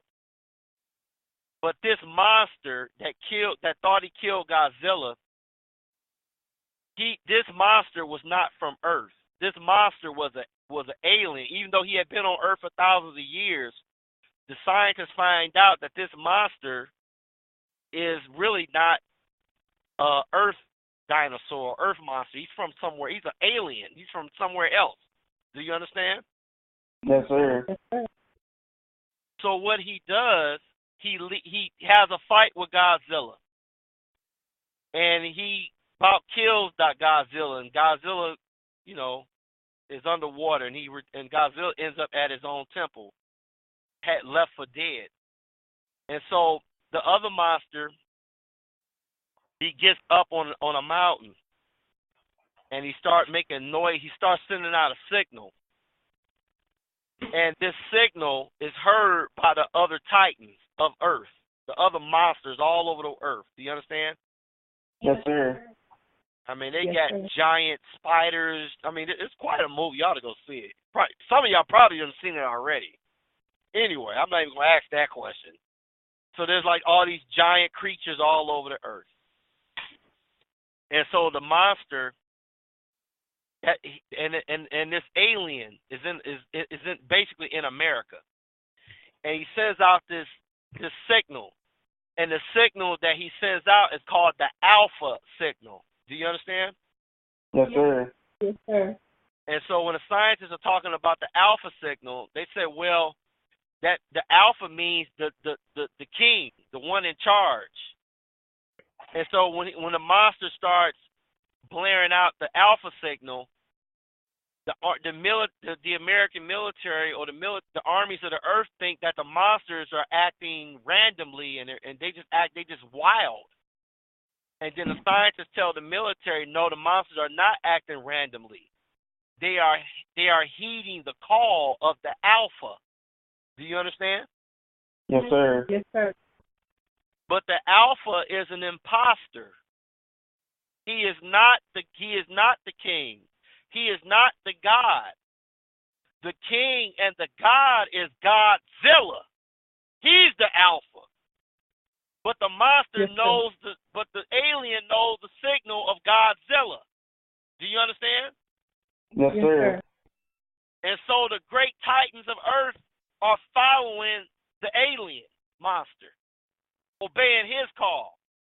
And the alien monster is trying to destroy everybody on Earth, trying to destroy the planet and everybody on it. So God-Zilla is in the temple, dead or thought to be dead. And so the scientists, they find God-Zilla, but God-Zilla's not moving. And they say, well, what is he doing? They said, well, he's at the temple. You know, he's there recharging, or he's doing what gods do. He's sleeping. And in a few thousand years, he shall reawaken because he evolves. Do you understand? Yes, sir. Yes, sir. But the scientists say, lead scientists say, we don't have time for this. Because if he sleeps there for a few thousand years, we all going to be annihilated. We got to wake him up now. He can't. He's got to awaken now. Because if we allow him to do what he naturally does, it's going to take him too long to come back. We got to get him back now. Do you understand? Yes, sir. Yes, sir. One moment.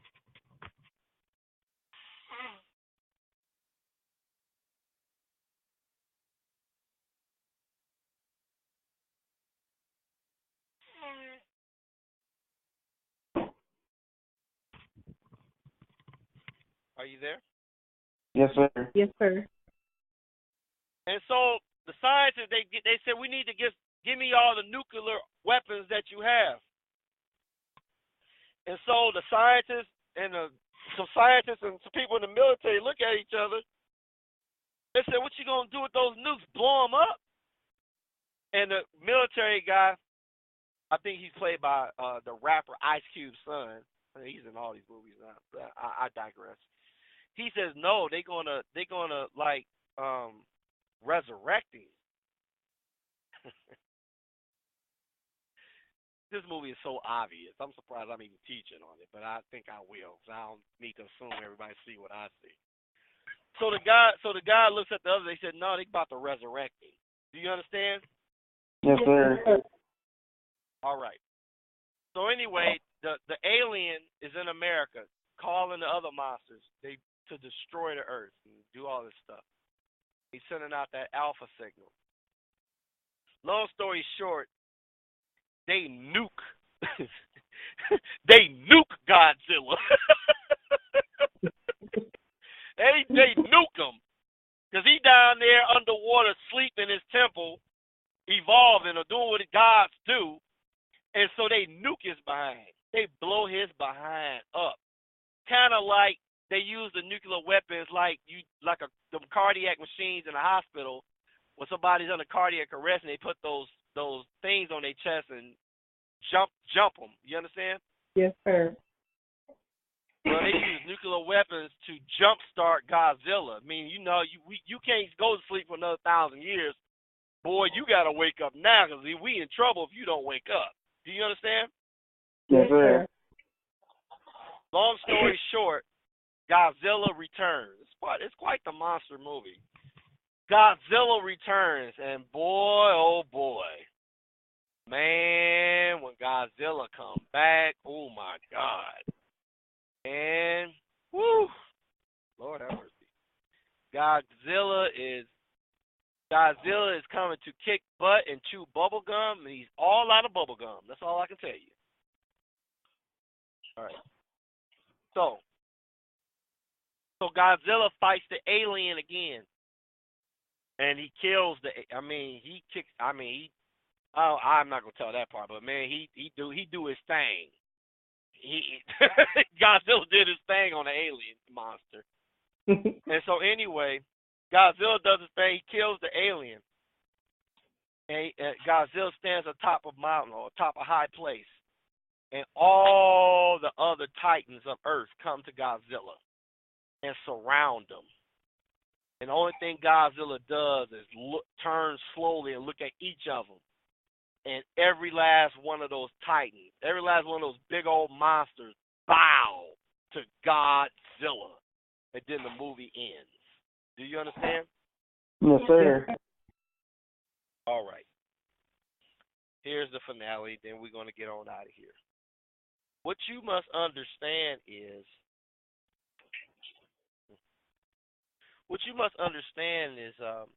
this.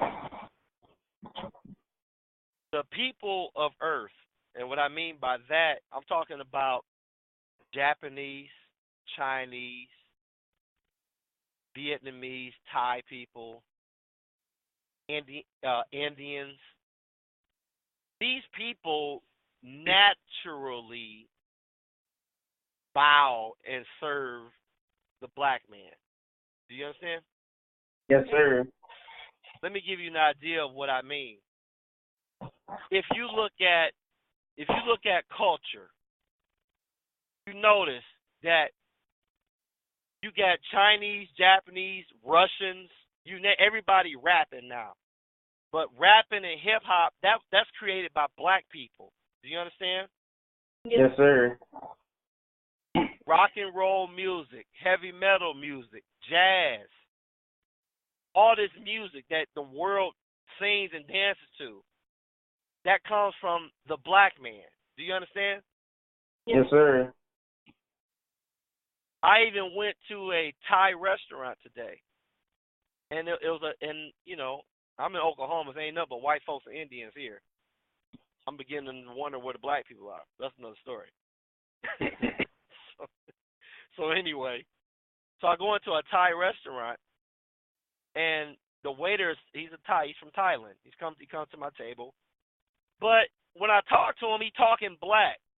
He's talking in black slang, and not because I'm there. You can tell when people are like being funny or mocking you. He really talks like that. You understand? He got like you can tell he listens to hip hop. He's into that hip hop stuff, but he's Thai. Do you understand? Yes, sir. The point I'm making is the people of Earth naturally follow our lead in everything. They naturally try to dance like us. They naturally try to sing like us. They naturally try to talk like us. They naturally act like us. They imitate us. Do you understand? Yes, sir. Yes, sir. Because the black man and black woman are the alphas. We are the first, man, and we the first. We are the original people on Earth. So naturally, our children, being those other races and people, they act like us. Do you understand? Yes, sir. Yes, sir. No different than my own children. You look at my children are not identical, but there's some aspect of their character. They act just like me in certain aspects. Like all children do their father or their mother. They don't act the same, but there are certain parts of a parent's personality that the child gravitates to and that the child imitates because that's their daddy or their mother. Do you understand? Yes, sir. Well, the same thing is true of the people of Earth. They imitate us and try to act like us naturally. Understood? Yes, sir. Okay. But the people on earth, even though they do this naturally, you see it, we have an alien on the earth, the white man. And what he does, he steals our ideas. He steals our music. He steals our culture. And he sells it and represents it to the world. And he uses us to get the people on earth to follow him and to give him regard, but he uses our power. Do you understand? Yes, sir. Yes, sir. He uses our alpha signal. Even though we create the music, even though we create the dances, it is controlled and distributed by the white man. Do you understand? Yes, Yes, sir. sir. So that's why that's why you have what we call white supremacy. That's why you have what we call white power. What you must understand is this. It is necessary for the white man to exercise white power and white supremacy over you. It is a political necessity that white men kill black men, and that it is reported on the news in this country and around the world that the white man has killed another black man, a police officer, and he got away with it. That's what happens in America. It's necessary that happen because he must put fear in the black man. He must put this same fear in the black people's children all around the world, that he is the one that kills the black man. He destroys black people when he gets ready. He's the one with the power. He must keep this racism, this white supremacy, this white power. It must continue. Because if it does not, he loses power. If the white man does not continue to kill black men in the street and report it, he loses power. It is not an accident that you hear about black men being killed, shot, and everything by white people, especially the police, and it's always reported, and basically they get away with it. It is not because it's not because they trying to brag to you and me that they're just evil, which they are.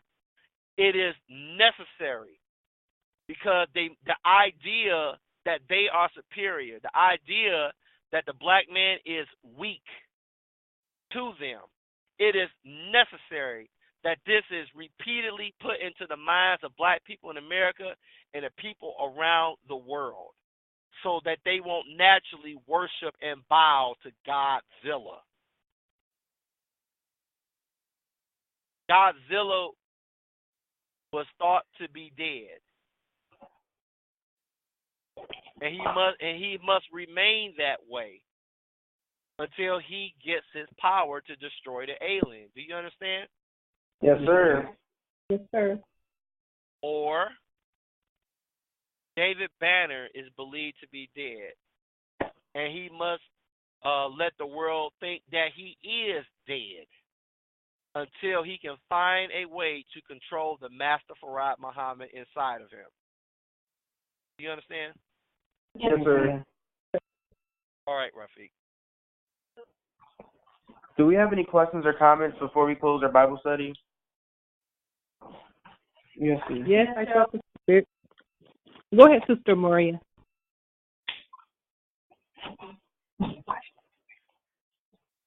You can go, Sister Rebecca.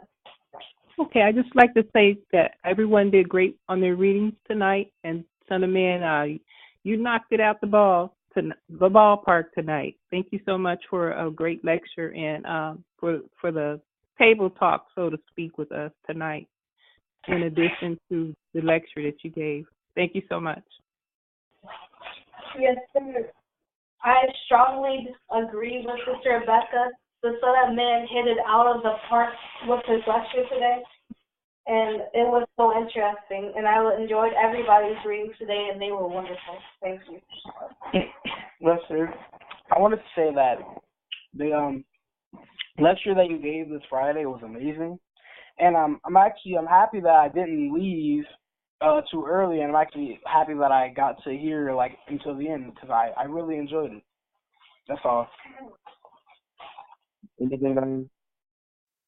I enjoyed today's Friday night study. Thank you for speaking to us tonight, Son of Man, and thank you for the wisdom that you gave us.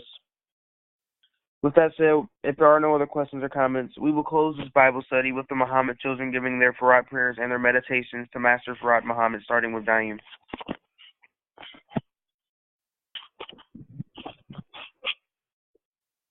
Surely I have turned myself, being upright to him, who originated the heavens and the earth, and I am not of the polytheists. Surely my prayer, my sacrifice, my life, and my death are all for Allah, Lord of the worlds. No associate has he, and this is my commanded, and I am of those who submit. O Allah, thou art the King, there is no God but thee. Thou art my Lord, and I am thy servant. I have been unjust to myself, and I confess my faults. So grant me protection against all my faults, for none grants protection against faults but thee. And guide me to the best of morals, for none guides to the best of them but thee, and turns away from me the evil morals but thee. The Lord is my shepherd, I want not. He maketh me to lie down in green pastures. He leadeth me beside the still waters. He restoreth my soul. He leads me in the paths of righteousness for his name's sake. Yea, though I walk through the valley of the shadow of death, I fear no evil, for thou art with me. Thy rod and thy staff, they comfort me. Thou preparest a table before me in the presence of mine enemies. Thou anointest my head with oil, my cup runneth over. Surely goodness and mercy follow me all the days of my life, and I dwell in the house of the Lord forever. Amen. Surely I have turned myself being upright to him who originated the heavens and the earth, and I am not of the polytheists. Surely my prayers, my sacrifices, my life, and my death are all for Allah, the Lord of the worlds. No associate has he, and this am I commanded, and I am of those who submit. O Allah, thou art the King, there is no God but thee. Thou art my Lord, and I am thy servant. I have been unjust to myself, and I confess my faults. So grant me protection against all my faults, for none grants protection against faults but thee. And guide me to the best of morals. For none guides to the best of them but thee, and turns away from me the evil morals but thee. The Lord is my shepherd, I want not. He maketh me to lie down in green pastures. He leads me beside the still waters. He restores my soul. He leads me in the paths of righteousness for his name's sake.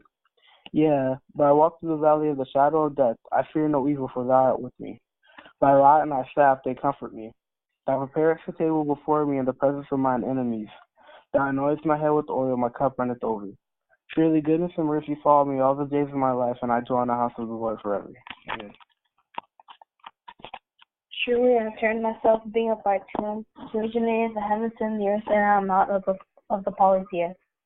Surely my prayers, my sacrifices, and my life and my death are all for Allah, the Lord of the world. No associate has he, and this is my commanded, and I am of those who submit. O Allah, thou art the King, there is no God but thee. Thou art my Lord, and I am thy servant. I have been unjust to myself, and I confess my faults. So grant me protection against all my faults. For none grants protection against faults but thee, or guides me to the best of morals. For none guides to the best of them but thee, and turns away from me the evil morals but thee. The Lord is my shepherd, I want not. He maketh me to lie down in green pastures. He leads me beside the still waters. He restoreth my soul. He leads me in the paths of righteousness for his name's sake. Yea, though I walk through the valley of the shadow of death, I fear no evil, for thou art with me. Thy rod and thy staff, they comfort me.